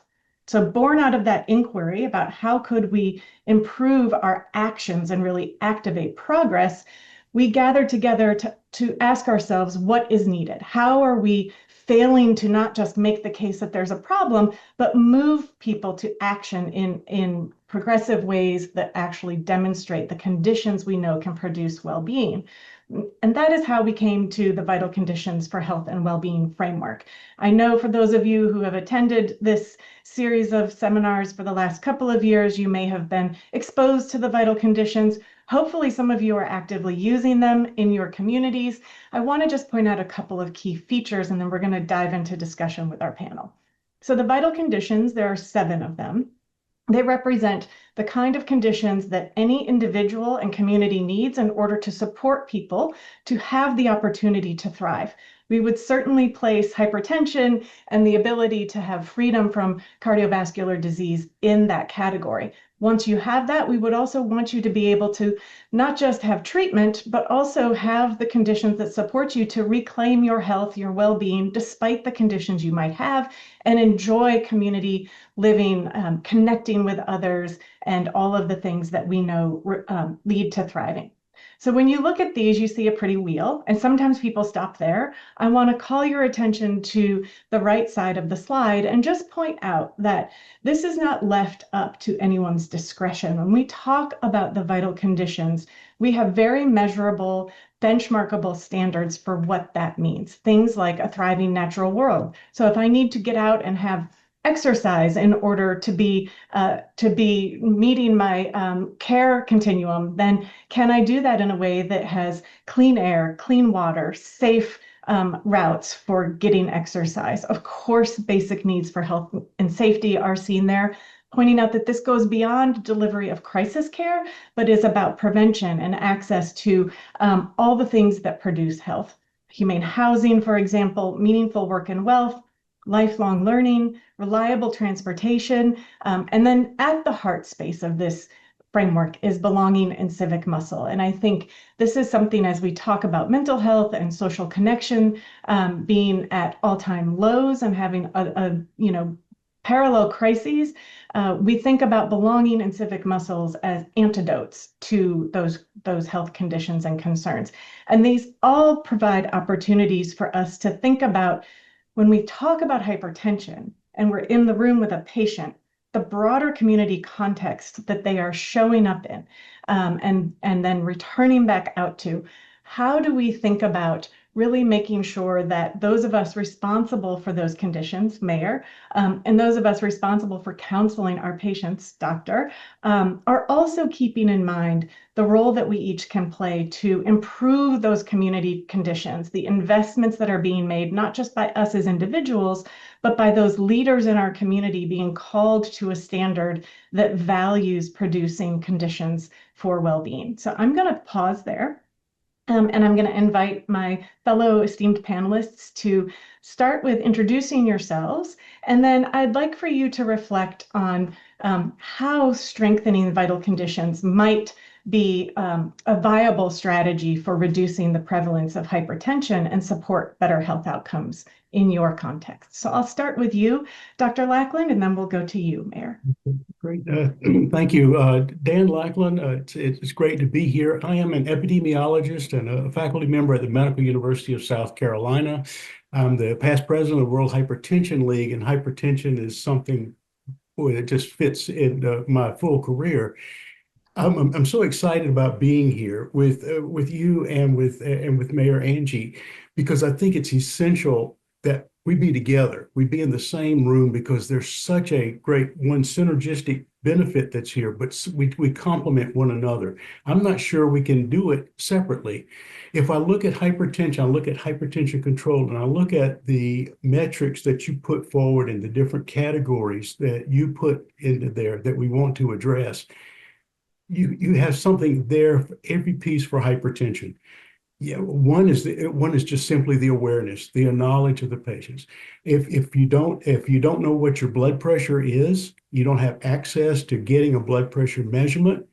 But further, what does the blood pressure mean? Is it and maybe having this done with a valid device? Someone can't look at me and say, well, you're hypertensive or you're not hypertensive. You got to have that blood pressure measurement. And they're validated devices to have that blood pressure measurement. So there is a good piece that fits in exactly with having access to validated measurements, and then someone to tell you what it means. And then, as many of us know, there leads into a treatment effect. You have to have access to the treatment, being able to get it, being able to bring it in. A big key, and we'll talk about it more, is one of our exciting parts, and that's the prevention. It's a whole lot better to let's prevent it. Well, how do we prevent it? With all the things you just said, getting that exercise, not smoking, reducing your salt, which we'll talk more about, all of those pieces. And that's why I'm so excited to be here, because here it is. We have people implementing a plan, describing what it's back. And if we all work together, we can do something that I'm interested in, and that's controlling blood pressure for the whole population. Thank you, Dr. Lackland. Mayor Angie, let's bring your voice into this. Thank you, Becky. And just to agree with Dr. Lackland, same thing. I was diagnosed with hypertension at 39 years old. And the reason why I found out was I have a cousin who had a debilitating stroke at the same age. And he said, "Hey, cousin, you need to go get checked." I said, "Well, I go to my appointment once a year, every year." And I happened to come back from visiting him, and there was a lady at our local supermarket doing blood pressure screenings. And let me tell you, I didn't believe anything that the screening said. She took my blood pressure, and that can't be right. I feel fine. And then I walk over to the local pharmacy, one of the national chains. I sit down in the chair. I happen to check my blood pressure. That's not right. I call a friend. Then I call my doctor, and he says, "You need to come in." And I was like, okay. And from there I realized, just like everybody's story, it's about stress, being super busy. I was going to school, raising kids, working 2 jobs, and didn't even realize. And at that time, I didn't even have insurance. And it's one of those walking time bomb things because of not even thinking about access or about my health, because I felt fine. And so what I've learned, it's not just about medication. It's really about taking those steps about, realizing what you do on a day-to-day basis. I'm using this habit tracker right now. Well, I'm getting used to it, but taking that time at the beginning of the day just to kind of breathe and to reflect and then think about the food that I eat. Just being mayor for this first year, I found myself just sitting at my desk all day and never leaving the office and not thinking about eating food. And I'm like, okay, I have to be better. I have to be better, not only for myself, but for my family, for the residents, and making sure that they understand, there are better ways for us to give you access to not only, medication treatment, but outdoors and wraparound services and things of that nature. So my goal is really, that holistic approach to our residents. The healthier they are, the more able they're able to not only, volunteer, join a board, assist others. It really is like a trickle down effect that can impact everybody in the city. So from personal experience, I'm that walking, example of not even knowing, but someone was at a grocery store doing blood pressure screenings, and that's how I found out. Thank you. I will just share from where I sit in our vantage point looking across the country. We see a number of communities that are starting to step back and say, this and many other conditions that are really causing harm to the community, to the residents in our community, to our workforce, to our economic viability. These are things that are preventable, and yet here we are. And they're starting to come together to have honest conversations about the ways that what we have been doing are not delivering the desired benefit. And that's really pushing people from not to stop caring about prevention, but to acknowledge that it alone is not sufficient, and that there really need to be these partnerships. Dr. Lackland, like you said, having all of us in conversation is a good role model for that. And so I wonder if, what I wake up every day thinking about in our role is designing systems. Redesigning systems and really transforming systems, not just making sort of fractional changes around the edges of already transactional and unjust systems where we have huge disparities. So I wonder if you could help me reflect a little bit about this notion we talk about called multi-solving. I'm going to sketch a little bit about what that is, and then invite you in your respective roles to think about that. So when we talk about multi-solving, we talk about the elegance of an intervention that is maybe primarily designed to hit one aim, but because we've been thoughtful about the connection it has to other potential sectors or other potential issues that an individual might be facing, you can design it in a way through partnership that actually lets you offer more co-benefits than in a narrow kind of program delivery mindset. And when we talk about that, that is one way that we get out of a scarcity mindset, that we always need more money and new programs, but we actually start to leverage and be more efficient with the assets at our disposal.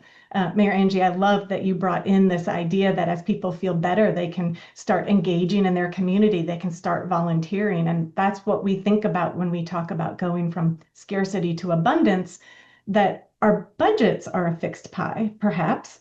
And today, perhaps a shrinking pie, unfortunately, but that's reality. And in that reality, the place we can turn to look for untrapping more assets is the power of people in our communities and joining in communities. So if you could think a little bit about those vital conditions, those conditions that we know impact whether or not you're able to do all of the things you described and needing to take care of yourself and others needing to take care of themselves. And thinking about this idea of multi-solving, so generating multiple benefits, not limited to hypertension, but going beyond. I wonder if you could share a few of the things that you see bright spots where you see that happening. And Mayor, I'm going to start with you because I know as a native of Michigan myself, I know you have a beautiful lakeshore, you have many outdoor assets, even in the winter, and you have spoken about a few of those in the past. So why don't you talk a little bit about multi-solving first?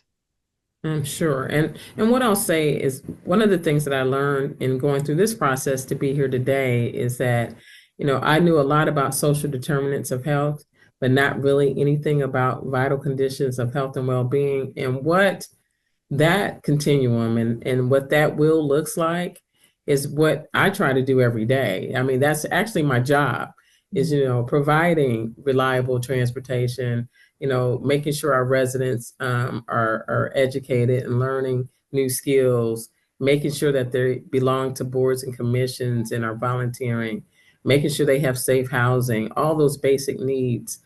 So I love the fact that this is kind of the transition of action.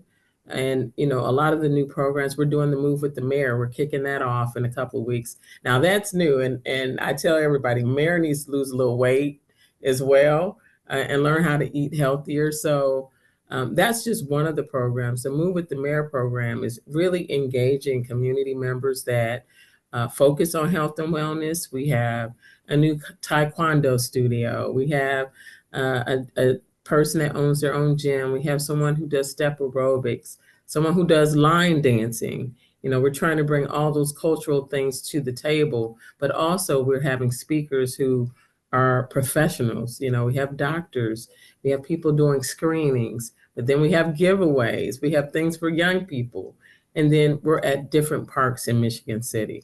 So we're trying to create this comprehensive thing that's a fun thing, even though we know what we're really trying to do. We want people to be screened. We want to teach them about hypertension, but we want it to be fun and engaging. We're looking at doing some neighborhood cleanups and trying to, figure out how to piggyback that with this program as well. So, when I think about it from that lens and that multi-solving way, it's like, okay, how can I engage different departments within the city as far as our employees, different boards and commissions like our sustainability commission, to really be a part of this so that residents feel engaged but also feel empowered. So I think that is really truly, what we're trying to promote, getting people outdoors, but also teaching them about the city and the services as well, and also getting them screened. I mean, so we're looking at all of those approaches because, again, the more they know about what we're trying to do and what we can offer them and more that they can learn about their health, I think the better. That's wonderful. So you wove in lessons in multi-solving, and you also really anchored in, like I said, the heart space of the whole framework, because all of those events, bringing in local residents, honoring culture, getting them engaged and volunteering, that helps build belonging, and it gives them outlets for civic engagement. Civic engagement is not just voting. It is all the things that you described. And we know from recent data that many people feel like they don't belong, and they are hungry to participate and join, but they feel like they lack opportunities. And so I just want to lift up that all the things you described beautiful multi-solvers, and really leaning into the heart space of belonging and civic muscle, which we know we call the superpower of building Yes. momentum. So thank you for that. Dr. Lackland, let me ask you a slightly different question. And thinking about the vital conditions, how do you think about opportunities for us to change conditions that would improve blood pressure management in the stroke belt? I'm coming to you from Atlanta now, so very familiar, worked in Louisiana, very familiar with the stroke belt. So stroke belt specifically, but also other regions with high hypertension prevalence. And it's a wonderful question, and it does fit so very nicely, and allowing me to again to kind of focus on the blood pressure side of it. The first piece, I would like to go back to your earlier comment about money and how do we do this. If we really look at blood pressure and we consider hypertension now and elevated blood pressure, we're really looking at 50% of the adult population in the United States. So there is no possible way we can put enough money to this and control blood pressure. We have got to have this working together in collaboration that you've just described that addresses these different pieces. Blood pressure is something, though, that we can do with. We know that we can treat blood pressure. Every study has shown we can treat and control everybody's blood pressure. There are very, very, very few handfuls of situations where we can't control the blood pressure. In reality, we control less than 50% of the people with elevated blood pressure. So why is that the case? And I think it's here. We haven't implemented the strategies that we've brought in as you've described. I think it was, if Mayor Angie will allow me to focus back to her, that was a beautiful example. She went to a local drugstore and had her blood pressure measured. And so one of the pieces that is very cost effective is getting your blood pressure measured with a valid device, and everybody getting their blood pressure measured. When we go to the social determinants of health and we look at the different demographics in the population, the South is notorious in this piece. If you ask that question, do you know what your blood pressure is?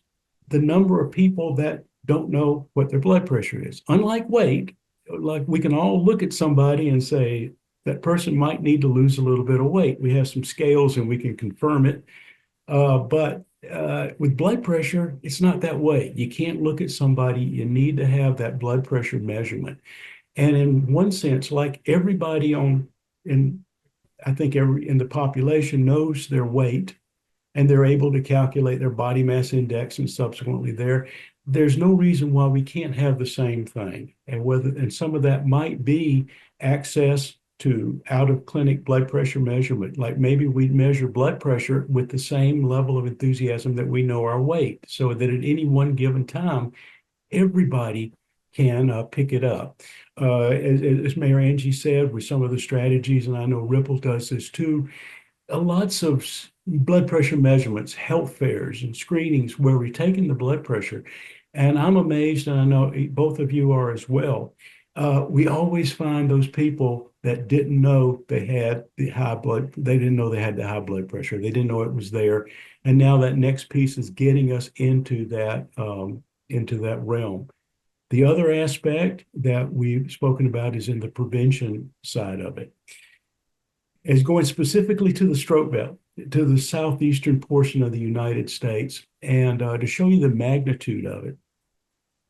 We did some work a while back, several years ago, looking at nativity, i.e., not necessarily Christmas time, but in this case, where were you born?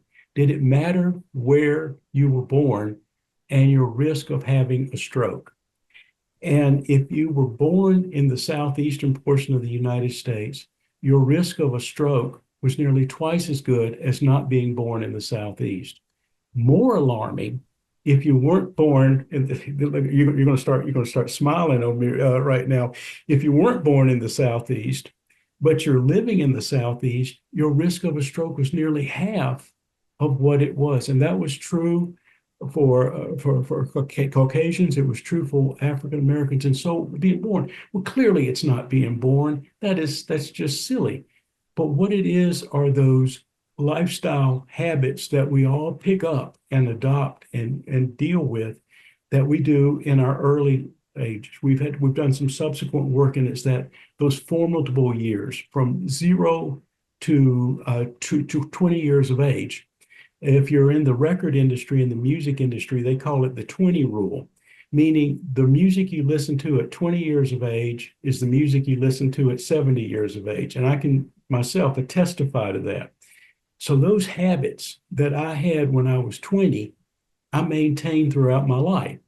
Foods, adding salt to my food, eating a high-fat diet, uh, watching, sitting around and trying to be this. All of these pieces kind of fit into there. So we've got to have these activities together. So when I see Mayor Angie telling me you really need to get, I don't care how old you are or anything else about you, you need to get some exercise. And this is what you need to do. And this, I'm going to look at this and say, I can't go anywhere without hearing somebody tell me that my lifestyle is going to affect where my life is going to be. So I think that's one of the pieces. We identify these areas of high risk, but really the things that we implement are good for everybody and every segment of the population, and putting that together. And one, making sure that the awareness is there, and then making sure these activities we can adapt the environment to fit the activity and what we want to do to make sure that we can control the blood pressure. Because you're right, 100%. There's no way we're going to throw enough money at a condition like hypertension and wipe it out. It's impossible. Yeah. Can I add something to please, that? Mayor. Dr. Lackland made me think of something. We were talking about, athletics and children and youth sports and how competitive it's become and how they've, shut down a lot of walkable schools. And so there aren't as many schools, so the youth don't have as many activities.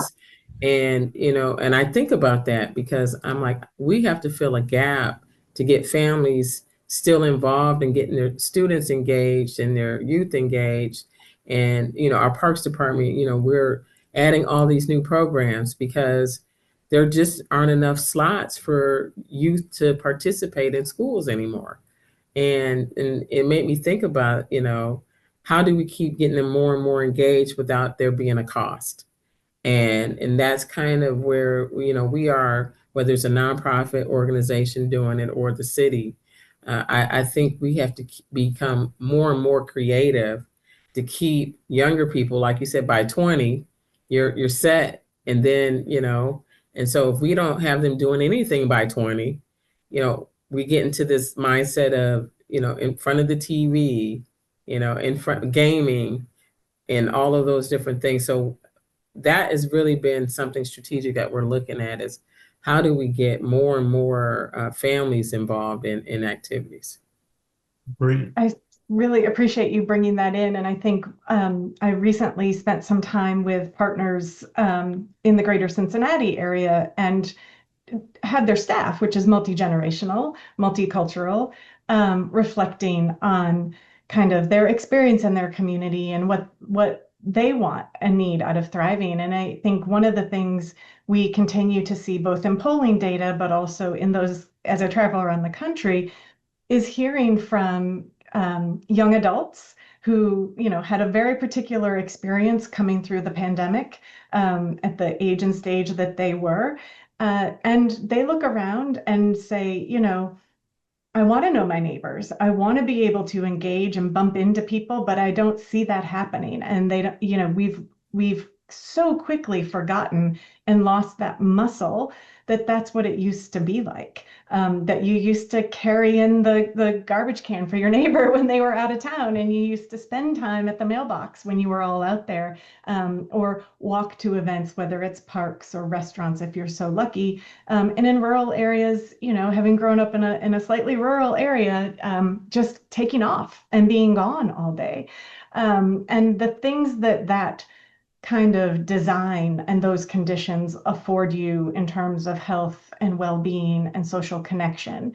And so I wonder if we could spend just another minute. Mayor Angie, you mentioned when you think about the vital conditions, they really reflect your job.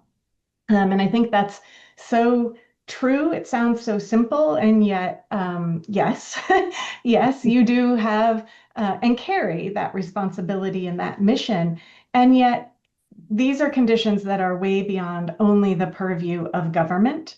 And I don't know that any of us on this panel are suggesting that we can harm and risk reduce our way out of any of the health crises that we're facing. That really places the burden unfairly and squarely on individuals. And you've both eloquently described kind of the difference that individuals have to navigate depending on where they are and what's available to them.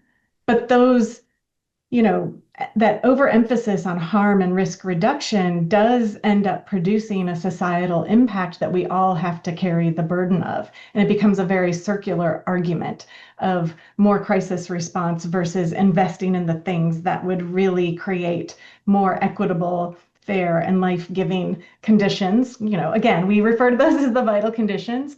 So Mayor Angie, when you step back and think about all of those conditions, what you beautifully own as your job, but also how you think about the partners available to you in your community, be they business leaders or residents. How do you think about engaging in those conversations and starting to build coalition to build will to invest in these conditions? So last year was my first year in office, and we had a charitable gala, and all that money went to youth organizations. And the reason for that, I felt like there was an opportunity before the summertime hit to reduce violence. Violence is a key thing, having a safe neighborhood, walkable neighborhood. And what better way to do that in getting people to donate and sponsor an event that makes everybody feel good, but also, it benefited, over 25 organizations. And so we just came off of our second one, which is benefiting neighborhoods. So this year, our focus is really on beautification, urban gardens, arts in the park, things of that nature. And I'm really trying to figure out how to engage people, bring people together, because COVID showed us something. My kids are between the ages of 24 and 31. And one was in college, and just that loneliness piece of it, being disconnected, I watched her, and I watched our family members, and even myself working from home and never meeting some of my employees that were in other states because I took a new position. It was just, it felt depressing. And so, how do you, flip the switch? And I think this has been an opportunity for me. I saw it that way. I said, what can we do differently to get people more involved? We've been hosting town halls and having people sign up for boards and commissions who never thought they could serve on a board. Now we have 2 task forces that are starting. One is called Trash and Beautification, kind of the opposite, but nonetheless the same. And then on one, we have a task force on opioids. And so really getting people who have a passion for things involved, but then asking, I have no problem asking for money, asking our local companies to participate and saying, hey, you have a vested interest in our workforce, so you should have a vested interest in our families. And it's been working. And I feel like, we just raised $145,000 for our neighborhood initiative. And we're a smaller city, but I think people see the benefit. And it's going to take not just money, from the government or whatever that is for budgets, but it's going to take people. And I think allowing people the opportunity to participate has been the biggest. I think people just wanted to be asked. And I think we haven't asked before. And, I look at it and they said, well, nobody's ever asked me to do that. And I think that's half the battle. It's just people want to belong, but they feel like I don't have the qualifications, or I don't, I've never been on a board. I don't want to feel like I'm not, don't have the ability. And I'm telling them, your passion is enough. We can help you learn about the rest of the stuff. So that's really what it's been. It's just truly having those conversations with individuals, with organizations, using the radio and social media and these town halls to really engage people. And this is the first time we have so many new people on our boards and commissions now. And I think we're just going to continue growing that. That's great. And I think you are demonstrating one of the things that we have validated through lots of studies and modeling and anecdotal stories is you are kind of keeping in mind the risk, the harms. You mentioned opioid, you mentioned crime, and yet you're calling people in with hope and opportunity to participate, and that the task before us is achievable. And that is such an important role model that you are lifting up for our listeners, that we are really good at pounding the problems into people, Yes. and we know, as much as that is our instinct, because we've been trained that way through medical school, through public health school, through public policy school, it is so demoralizing to people, and dehumanizing to people, and your approach to bringing people together to celebrate and invest and do something that is giving back to youth and neighborhoods gives them that hopeful future orientation that we at Ripple always love to see. So I wanted to call that out, because it's not just nice and window dressing. It is very much an evidence-based approach to bringing people and calling them in to a higher purpose. So thank you for that. Thank you, because what I found too is some of our, and I don't call them complainers, I call them opportunity makers, because I had someone call in a couple of things. Now I use that I'll call that individual, I call him to bounce things off of him now, because he had some very valid points. Yes. And letting people be heard and being recognized and saying, hey, I can use your input on this because you have some valid points, and not letting it just grow into a negative thing, but flipping it and using that person to help create the solution. I love that. I love that. Dr. Lackland, I do want to give you an opportunity, because I know you have very important and insightful thoughts about strategies that we might be able to use to lower salt consumption. I want to make sure you get a chance to talk to us about that. And maybe if you have some bright spot examples, given where we just ended in that exchange, that would be great.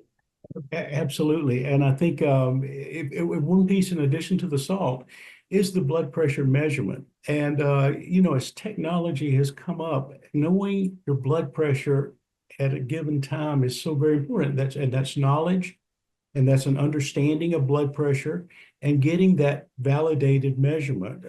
Like Mayor Angie said, that you get that, and now you can do something with it.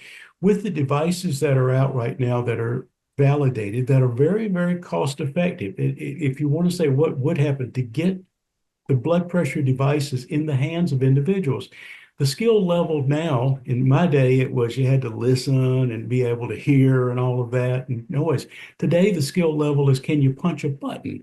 Just one button, as a matter of fact, that will give you that accurate measurement. And so now imagine I'm measuring my blood pressure all the time, and I'm sharing with my healthcare provider my blood pressure measurement at a better environment. When I go to the clinic, my blood pressure goes up. I don't know how y'all are. I'm a classic white coat hypertensive, even though I'm sitting with people that are my dearest friends.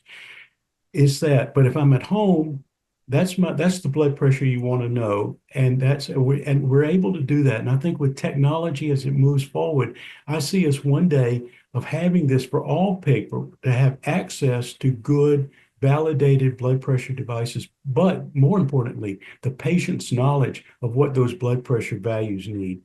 If you talk about hypertension, you got to talk about salt. And we've known this going back to the salt belt, stroke belt.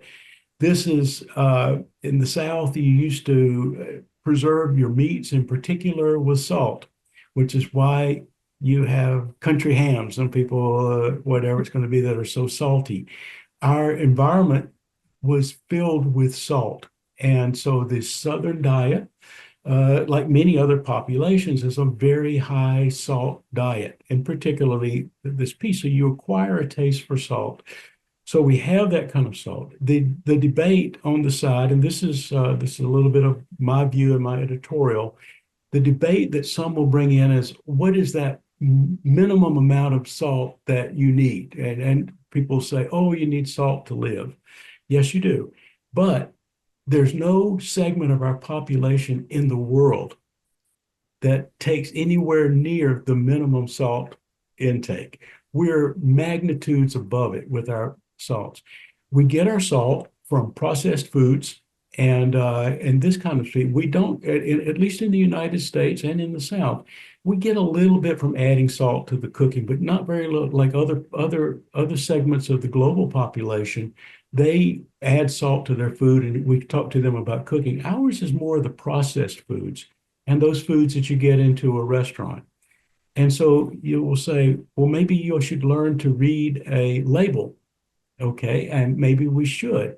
I feel like I can read a label, and an example I will give you is I enjoy a chicken pot pie. And I don't know whether that's good or bad, but I enjoy the chicken pot pie.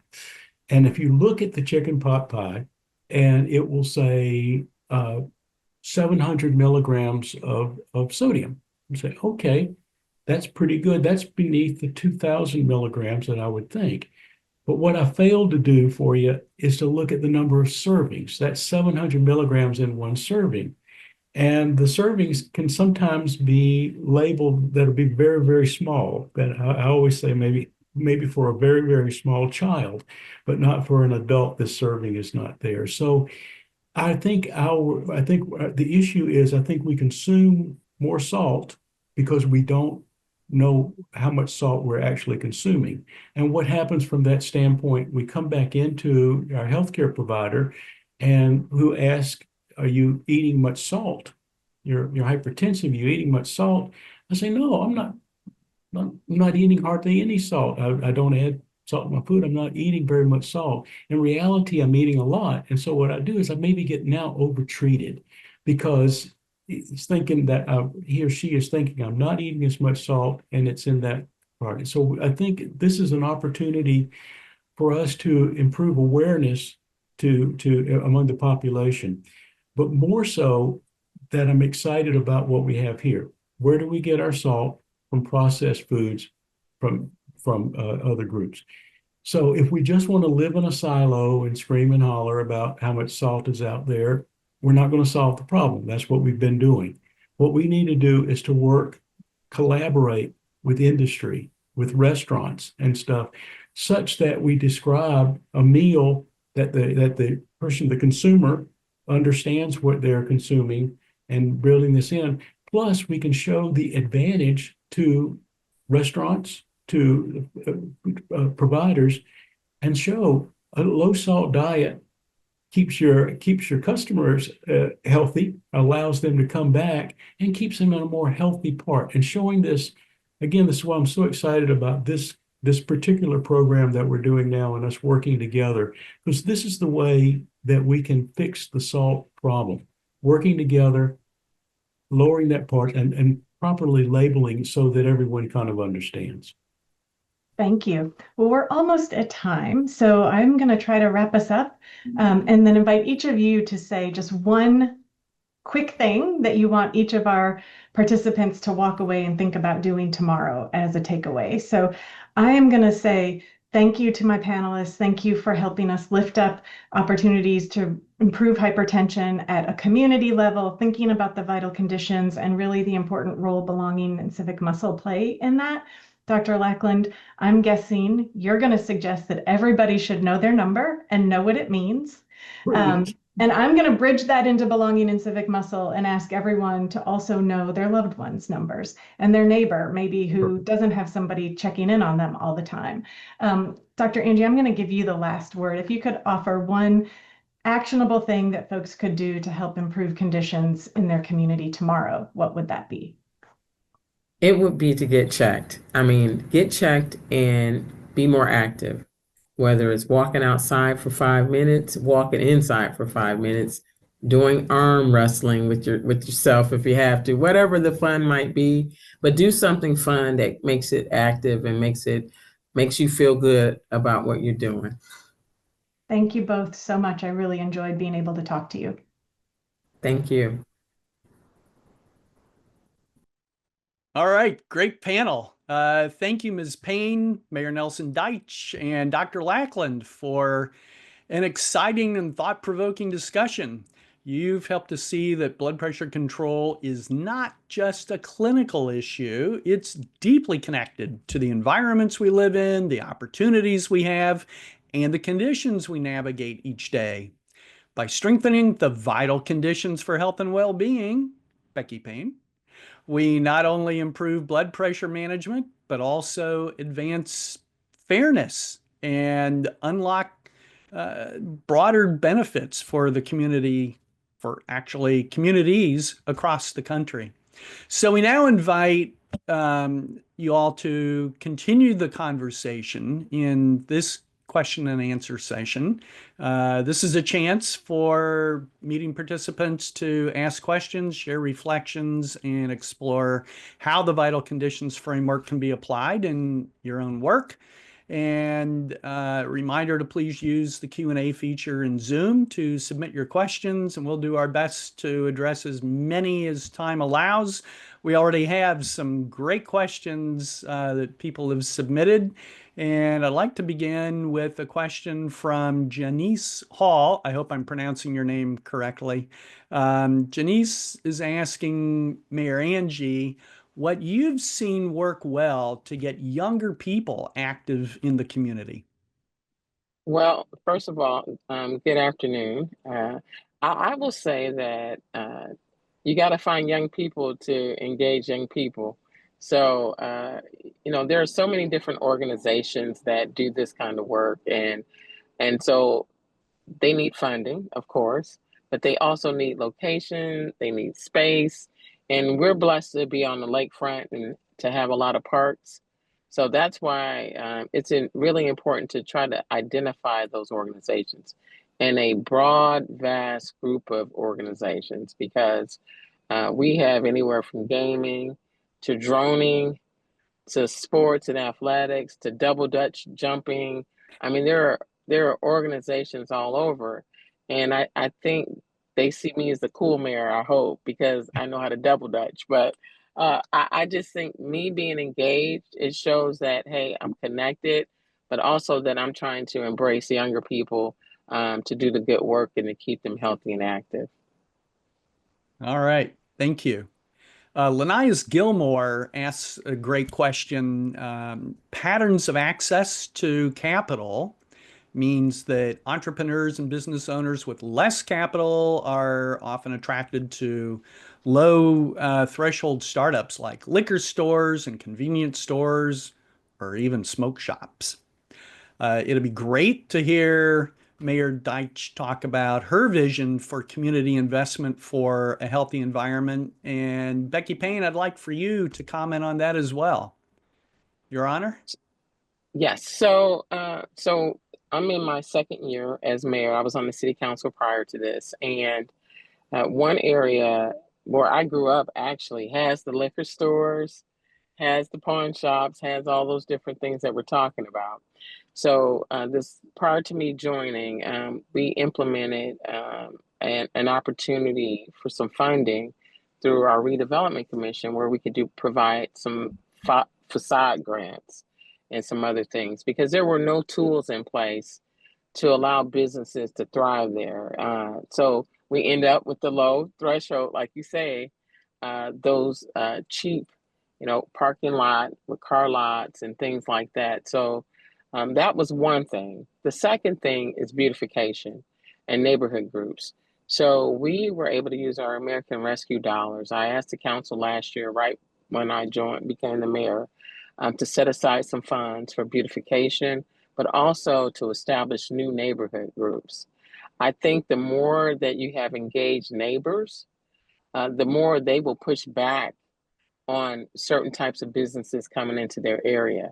And we hadn't had that. So we provided funding to our established neighborhood groups, but we also set aside money to establish new ones. And I think that's important. And then also, we are in our second class of our Neighborhood Leadership Academy. So we just graduated our first class, and basically we're finding individuals from throughout the city in each of the neighborhoods to learn about city services and things we can do better. And I think all of these things are kind of wraparounds to kind of figure out how do we elevate areas that have been disinvested.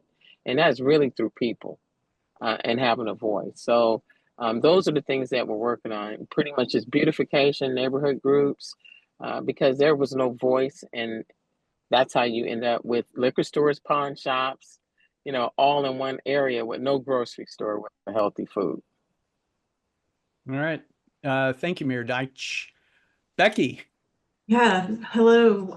Wonderful to see you all again. I will echo what Mayor Angie shared and validate that is absolutely what we see in communities across the country. And what she's speaking to is investments in belonging and civic muscle. We go back to that. So I think if you, and I'll also come at it from the small business standpoint. If you have capacity and networks to be able to engage community members so that business leaders can hear what kind of businesses do you want in your community, then you can connect entrepreneurs and folks who are also of that community, who are trying to invest in their backyard and trying to frankly trap those assets, which is a good thing, in the economic structure of their community. But you need to help them have access to the kind of market analysis that most small businesses don't have, connect them with other entrepreneurs, business mentors, community leaders who can help them understand how to get a business off the ground that is responsive to what the community's needs are. If you're responding to needs, you're going to have economic viability. And as the mayor said, what we find is when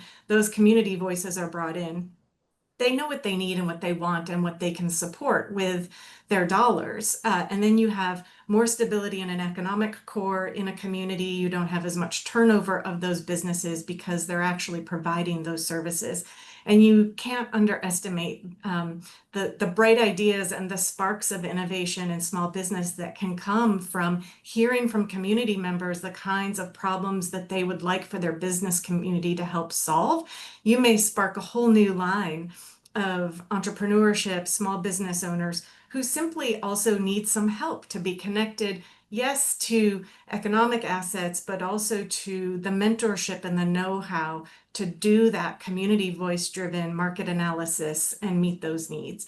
And then the other thing I'll say is I think that this comes down to, and we've seen in other communities across the country, Fox Cities is a region in rural Wisconsin who started using the vital conditions because they were looking at the shrinking and the drying up of their economic development in their community. And they said, let's really understand what the community wants. And they ended up deciding we need to invest in belonging first and foremost, because we were losing talent, we were losing businesses, they were an old industrial core that was not a viable future for them. Once they started investing in belonging, they realized the talent they had in community members who previously didn't feel like they could contribute, and they've started a whole new economic engine in their community by engaging the health sector, the mayors, the county commissions in that region.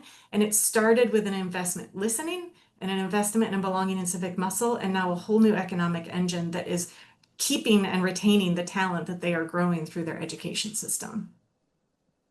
Wow. Thank you, Becky. By the way, a quick program announcement here, or program note.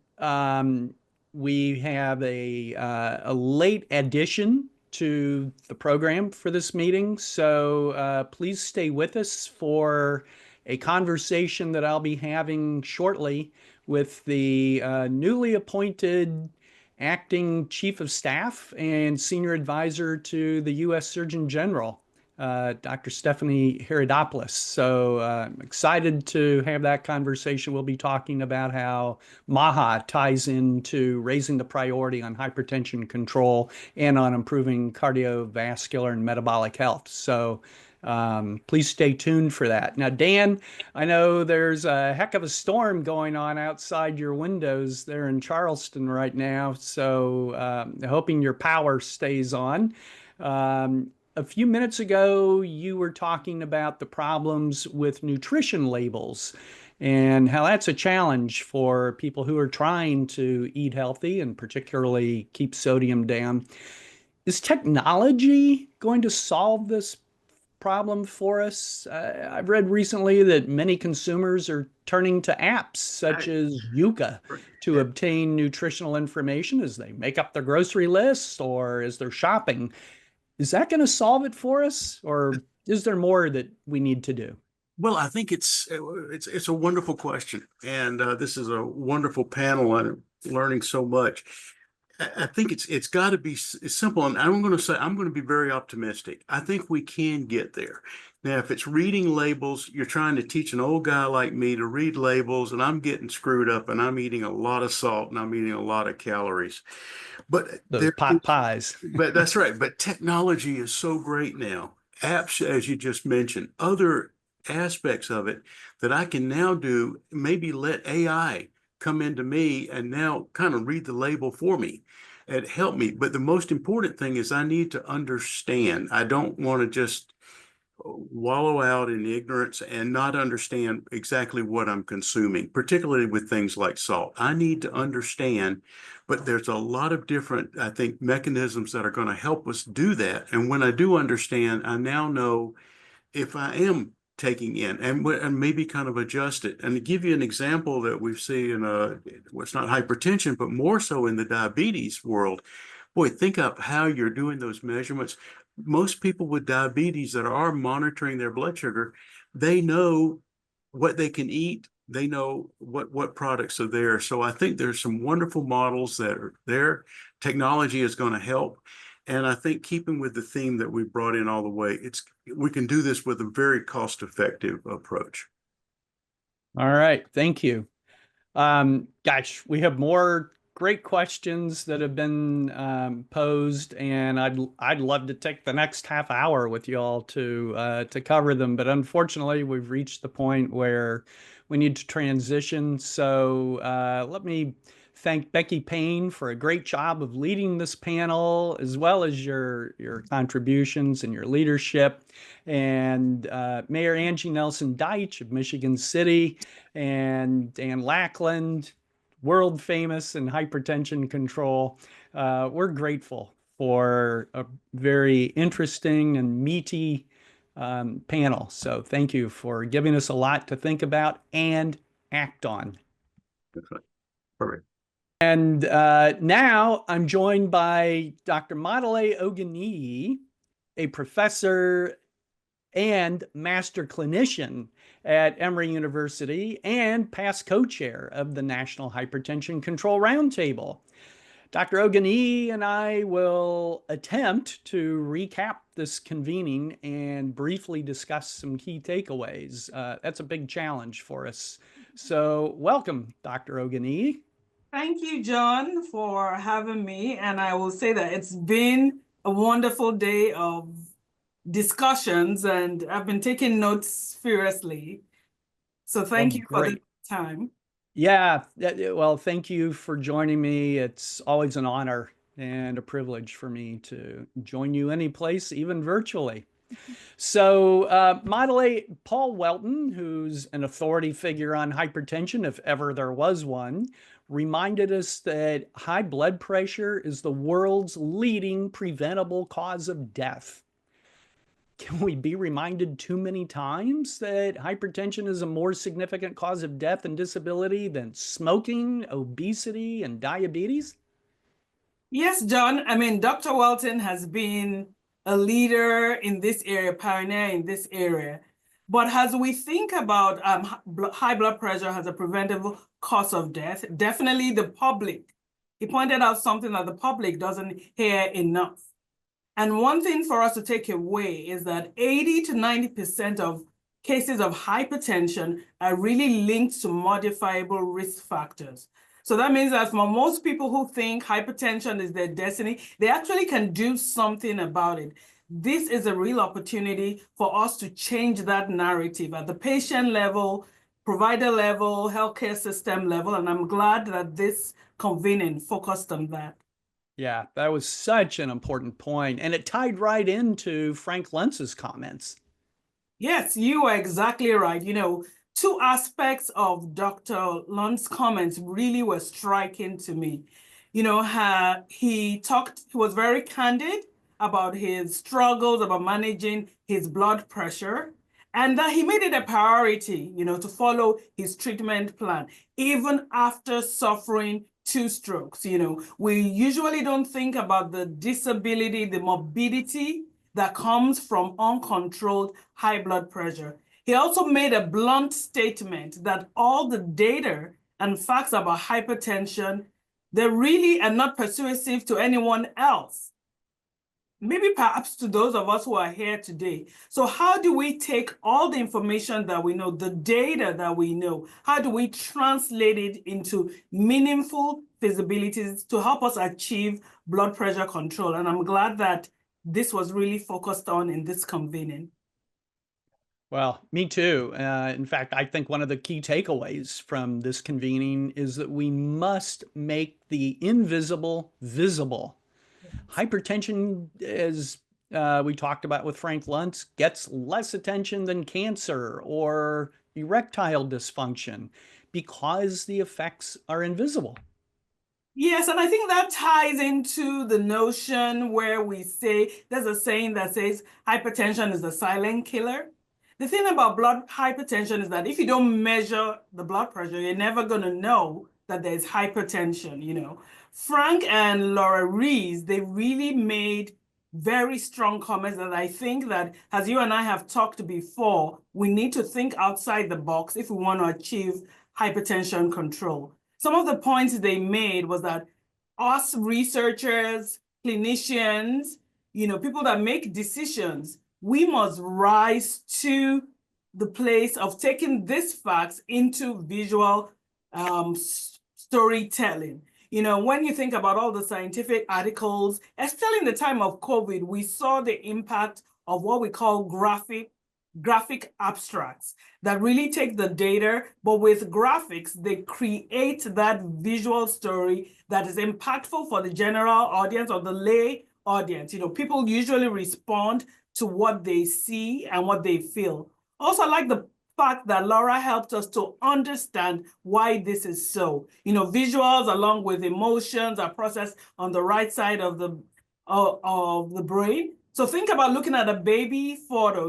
When you see the baby, you don't just say baby, but you look at all the cuteness and all of that. So I think that if we can learn from that, instead of saying, oh, hypertension is a silent killer, but have graphical representation, and also think about how we portray data. I remember that my first paper on hypertension, we actually had a piece that was a patient education perspective. So I think that to get to the audience, we need to think about creating visual. We need to think about the power of storytelling in hypertension control, and how can we take that and create a visual or graphical representation that resonates with people. Yes, indeed.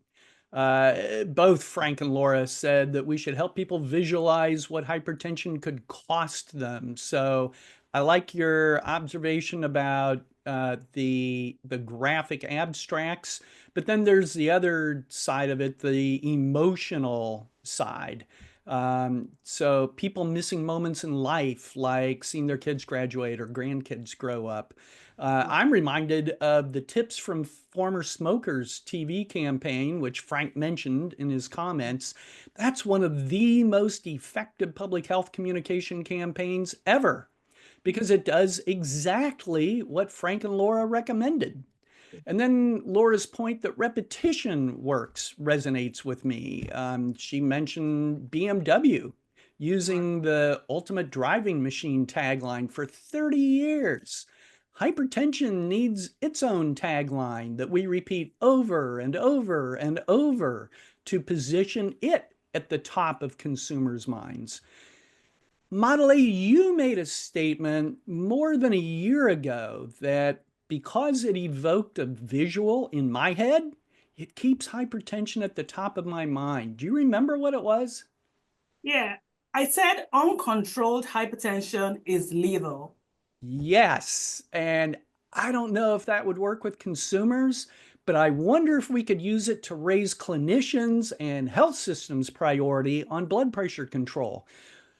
Would they choose not to act on something lethal in their clinics? They should. Crystal's story about an FQHC, improving hypertension control from 45% to 70%, it was in 1 year, was both inspirable and really should be commended. And we hope we can replicate this in other, settings. And not only did they achieve that, they are sustaining it. She and Dr. Philip delivered some key takeaways that I want to emphasize. They talked about self-measured blood pressure, that it works, is effective, but yet it is grossly underutilized. Crystal's program also demonstrated success with best practices, strong leadership, vision, and community involvement. And that is what we're seeing here today, where all the hypertension community, we have different stakeholders. So community involvement is very important. Clinical approaches really will not get us to where we need to be. It won't get us to that takedown of hypertension. It is important that we have community involvement, and I'm glad and really give credit to our mayors and the National Forum for their program, Move with the Mayors. So I think as we galvanize community involvement, community activism in terms of hypertension control, we will get to where we need to be. And I know we're going to talk soon about the vital conditions for health and well-being. Yeah, absolutely. Becky Payne and her colleagues at the Ripple Foundation have done a great job, great work developing the vital conditions framework. And then it was great to have Crystal and SWLA Health Center provide real world evidence that the model works. I mean, I think that is just so important. And I just want to repeat it again, that vital condition framework, it shifts from the social determinants of health, it shifts us towards actionable community change. Several of our speakers today have illuminated the importance of belonging and the civic muscle. That is really at the core and the center of the vital conditions wheel. People want to be recognized. People want to contribute. They want to have that sense of belonging in the goal of well-being and health. And this vital condition greatly affects blood pressure control. And not only that, overall physical and mental health. Yep, indeed. Mayor Angie, Dan Lackland, and Becky Payne, they all agreed that we need to begin blood pressure management at younger ages. They pointed out people form healthy or unhealthy habits at a young age, and Mayor Deitch was diagnosed with hypertension in her 30s. People are having heart attacks and strokes at younger ages. So that panel gave examples of the power and efficiency of multi-solving interventions with cross-sector co-beneficial impacts. Mayor Deitch gave the example of Move with the Mayor events that get people moving, provide health education, increase social engagement or belonging, and increase civic muscle. Yeah, those are really great examples of, community belongings and increasing the civic muscle. All of us here today, I looked at we have so many people here today. We're linked virtually in this meeting and have been in a lot of discussions about hypertension before. But I want to charge everybody today, what are we going to do differently? The National Forum, I'm proud to serve on the board, has created a distinctive value by doing something different today. The emphasis has been, how do we change how we communicate about hypertension so that it resonates and positions blood pressure management at the top of people's mind? This approach today is new, is different, is valuable, and I commend John and all the staff that put this together. Also, the story of hearing how self-measured blood pressure helps a community health center move from 45% to 70% and sustain that control. That must remind us that it is important for us to facilitate how we can have effective self-measured blood pressure. And finally, the shift from social determinants of health to vital conditions for health and well-being will serve the society very well, keeping in the center civic muscle and belonging. Thank you, John. Well, thank you, Dr. Ogani. It's always, as I said, a privilege and an honor to be with you. Thank you for the opportunity. Absolutely. And now for our closing segment, I'm excited to introduce Dr. Stephanie Herodopoulos, who, as I said earlier, is the recently appointed Chief of Staff and Senior Advisor in the Office of the United States Surgeon General. We're going to have a conversation about how the Trump administration and the Making America Healthy Again initiative could help raise the priority on hypertension prevention and management. Dr. Herodopoulos is a family physician with noteworthy leadership in expanding access to health care and improving population health in her home state of Florida. I could actually spend all of our remaining time telling you about her impressive background, but instead I'll refer you to her bio sketch in the program book so that we can get started with our conversation. Dr. Herodopoulos, welcome, and thank you for being here today. Well, thank you, John, for having me. It's a true honor to be invited to speak today at the National Forum. It's so important what you do. And I thank all the previous speakers for their contributions to healthcare and society. And personal note, I know Dr. Phillip from Florida, being the former Surgeon General and working on projects with her. She's just an incredible physician, and I am so glad to see her work continuing. She was the Woman of the Year for Florida in public health in 2016. And so I followed really big shoes in 2024 when I received the same award, which was such an honor. Absolutely. And we're honored and thrilled that Dr. Phillip serves on the National Forum's Executive Committee. So I want to go to what you just mentioned, Stephanie. The University of South Florida School of Public Health did recognize you as Florida's 2024 Outstanding Woman in Public Health. So first, congratulations. Thank you. They highlighted your leadership at Florida Healthy Kids and your unwavering commitment to securing better health outcomes for future generations. And that connects directly to what we just heard several speakers emphasize a short time ago, that being the importance of monitoring and managing blood pressure early in life to set children, adolescents, and young adults on a path to lifelong health. So with your background in family medicine and your focus on healthy kids in Florida, do you agree with that approach? Should we start measuring blood pressure earlier and taking steps where appropriate to help kids and their families manage blood pressure? Well, thank you for that question. And yeah, I was chairman of the board for Florida Healthy Kids Corporation for 6.5 years. And my goal was to help increase access to healthcare for children in Florida up to the end of age 18. And so we had an idea to increase the eligibility for the CHIP program from 200 to 300% of federal poverty level. And it was 4 years of advocacy, and it would equate to about 80,000 children getting affordable healthcare in the state of Florida with the CHIP program. And it was passed bipartisan, bicameral, and signed into law by Governor DeSantis a couple years ago. So super proud of that effort in Florida. So yes, I am passionate about children having access to health care.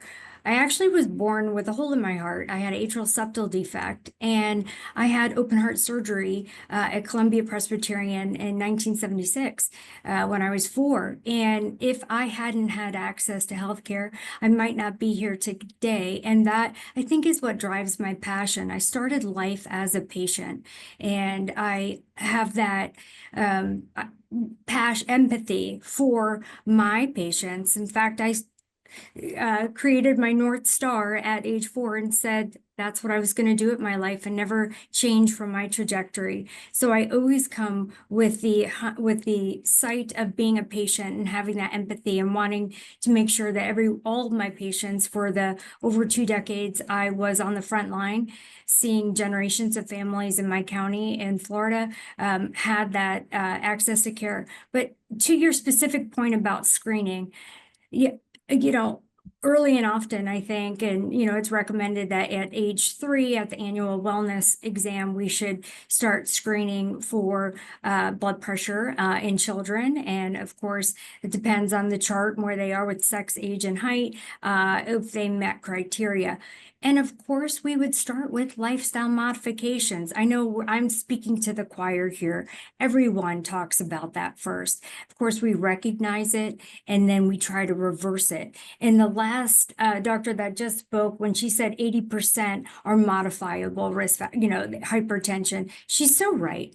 And so here we are talking about not only, diagnosing early, but also then reversing the trajectory, making sure that we are educating. My motto always was empowering patients with knowledge to live a healthy lifestyle as a primary care preventative medicine. I wanted to be proactive. I didn't want to just treat disease when I found it. Of course, as clinicians, we are trained to do that, but we want to prevent it and educate people on how to live the healthy lifestyle. And now here I am in this position to having the megaphone and the bully pulpit to be able to do that, which I'm super excited about.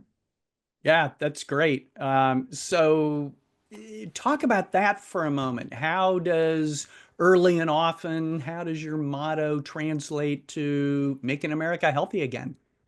Well, that's great. I don't know if you saw the MAHA executive order that was released February 13th by President Trump, wanting to put this front and center. He understands that our country, unfortunately, despite all of our efforts, our life expectancy is not as long as we compared to other developed countries. It's at 77 compared to 82. Our obesity rates are obviously way too high. Overweight and obesity for adults, 75%, and children at 40%. We have 70% of our children not qualifying for military. So when you follow the executive order, I think that this is a very bold initiative to take a fresh look at what could we do differently with educating about diet, nutrition, cleaning up our food system in a way where not only we have to make sure it's accessible, but that maybe we don't need to have all the ultra processed foods that exist in our food system in this country compared to other countries. So, I was very much a part of the MAHA moms at the in the executive office building on February 13th. Secretary Kennedy in the Indian Treaty Room wanted to hear from moms across the country and what they're concerned about. I'm a mother of 3. All 3 of my kids are grown and on wonderful paths in life, and I am super proud of that. So that is just such an honor to be a part of that. But, also the April 22nd petroleum-based synthetic dyes coming out of our food system. What is happening where the kids are eating products that mostly are processed foods that could be driving up, the salt intake as well as the possible toxins and blood pressure because it's feeding into the obesity epidemic. Yes, I know not everybody with obesity has high blood pressure, but a good proportion do. So we need to look at that. We have a lot of population that has pre-diabetes and diabetes. We are eating wrong. And there are some initiatives that are going to come out that you're going to see. Of course, we're going to a revitalization of the President's Youth Fitness Program.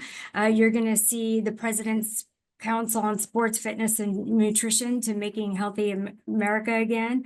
And I don't know if you guys realize, but this month in May is the National Physical Fitness and Sports Nutrition Month.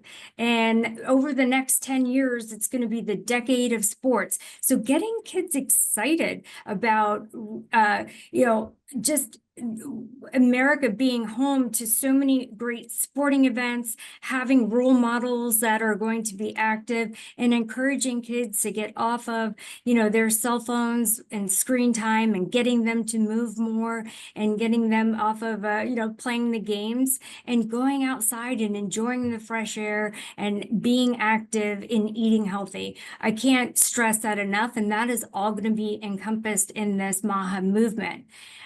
Coming up, the commission will be releasing a report the first 100 days, May 24th, about identifying a lot of the issues that are driving the chronic diseases. And then at the 180th mark in August, you're going to see the strategic plan of addressing those through the commission. So I anxiously await seeing those reports, and I'm sure all of you are too.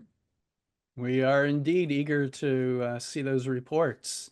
So, Stephanie, even though we know the keys to preventing and managing hypertension, you just addressed several of them: eating well, staying active, limiting alcohol, living smoke-free, reducing stress, and getting evidence-based medical treatment when needed.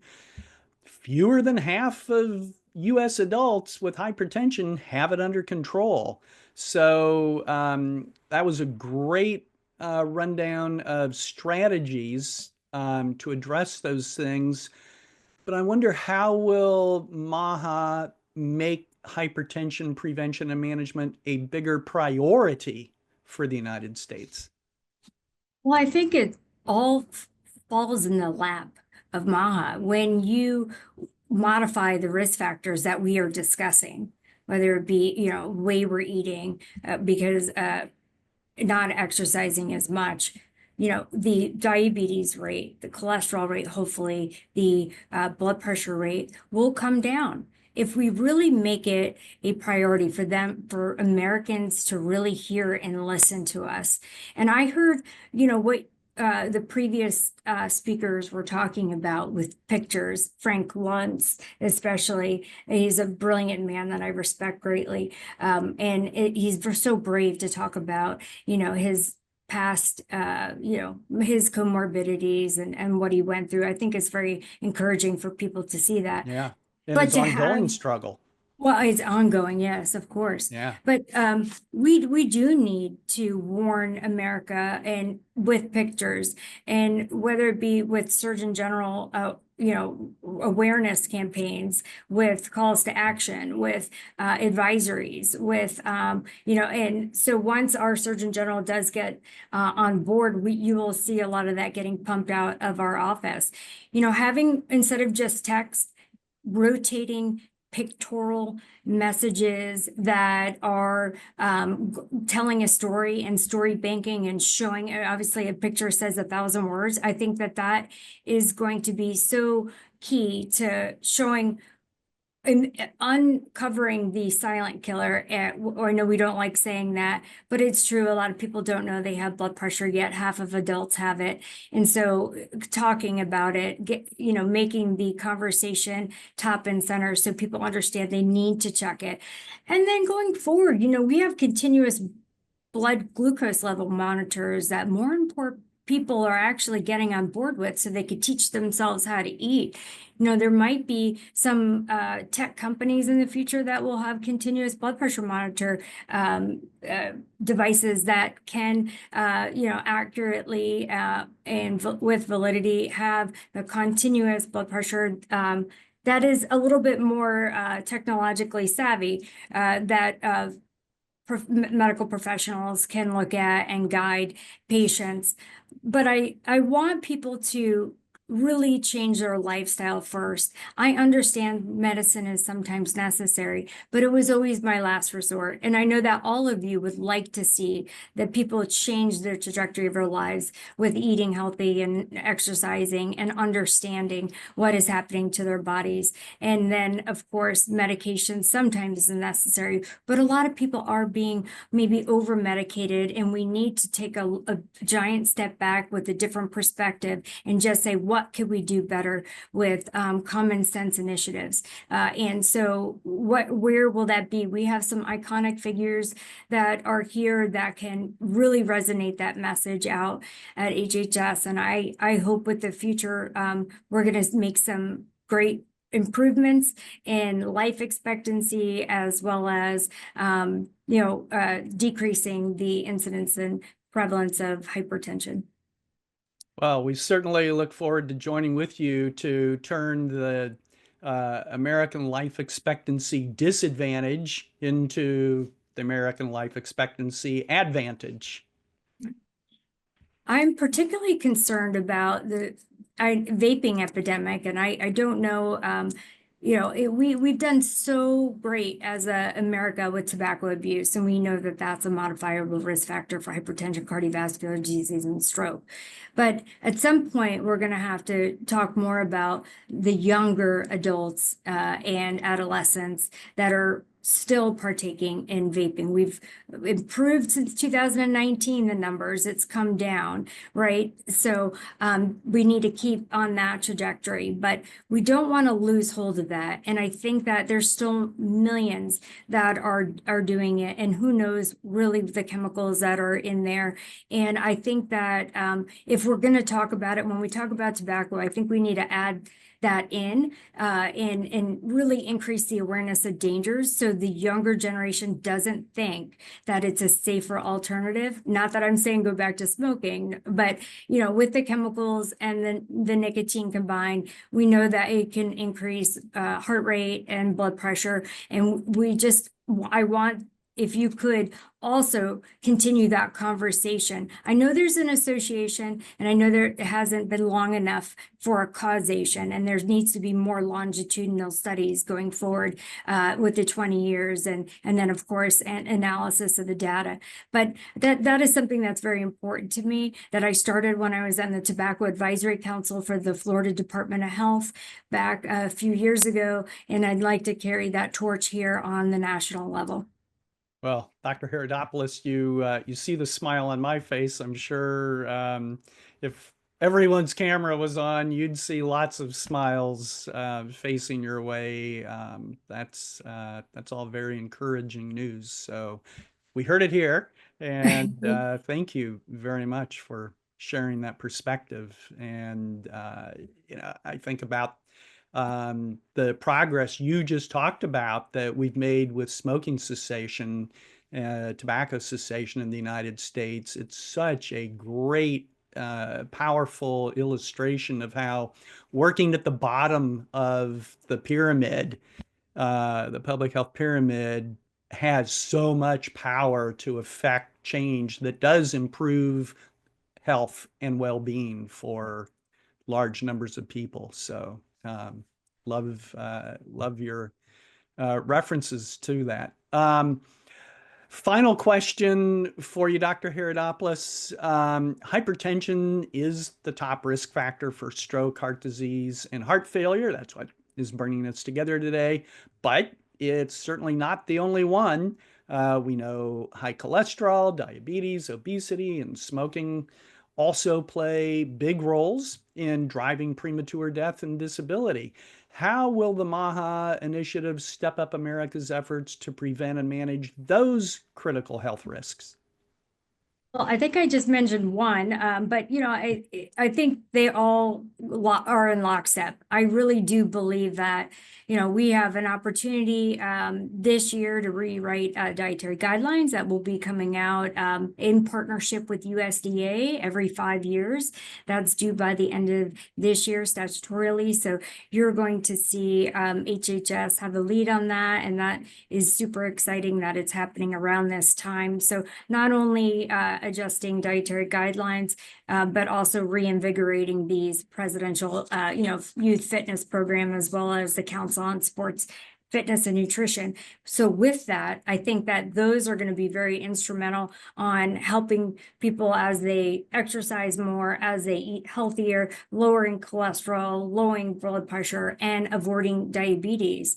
I think that people are maybe obesity might stem from a lot of carbohydrates that we're eating. And when you diminish carbohydrates, then perhaps you can also help lower weight, which then can lower your diabetes risk, and then cholesterol and hypertension. It kind of all folds in together. I know they're all individual and not everybody has all of them, but some people do. And so coming up with the root causes of chronic illness and trying to reverse that and how we can do better in America, I think you're going to see come out of this office over the next 6 months to a year. Well, Stephanie, I love your emphasis on root causes and pushing attention and action and priorities upstream. That's terrific. And Dr. Stephanie Herodopoulos, first, congratulations on your new gig in Department of Health and Human Services and MAHA leadership. Thank you for your service, and thank you for joining this virtual convening today.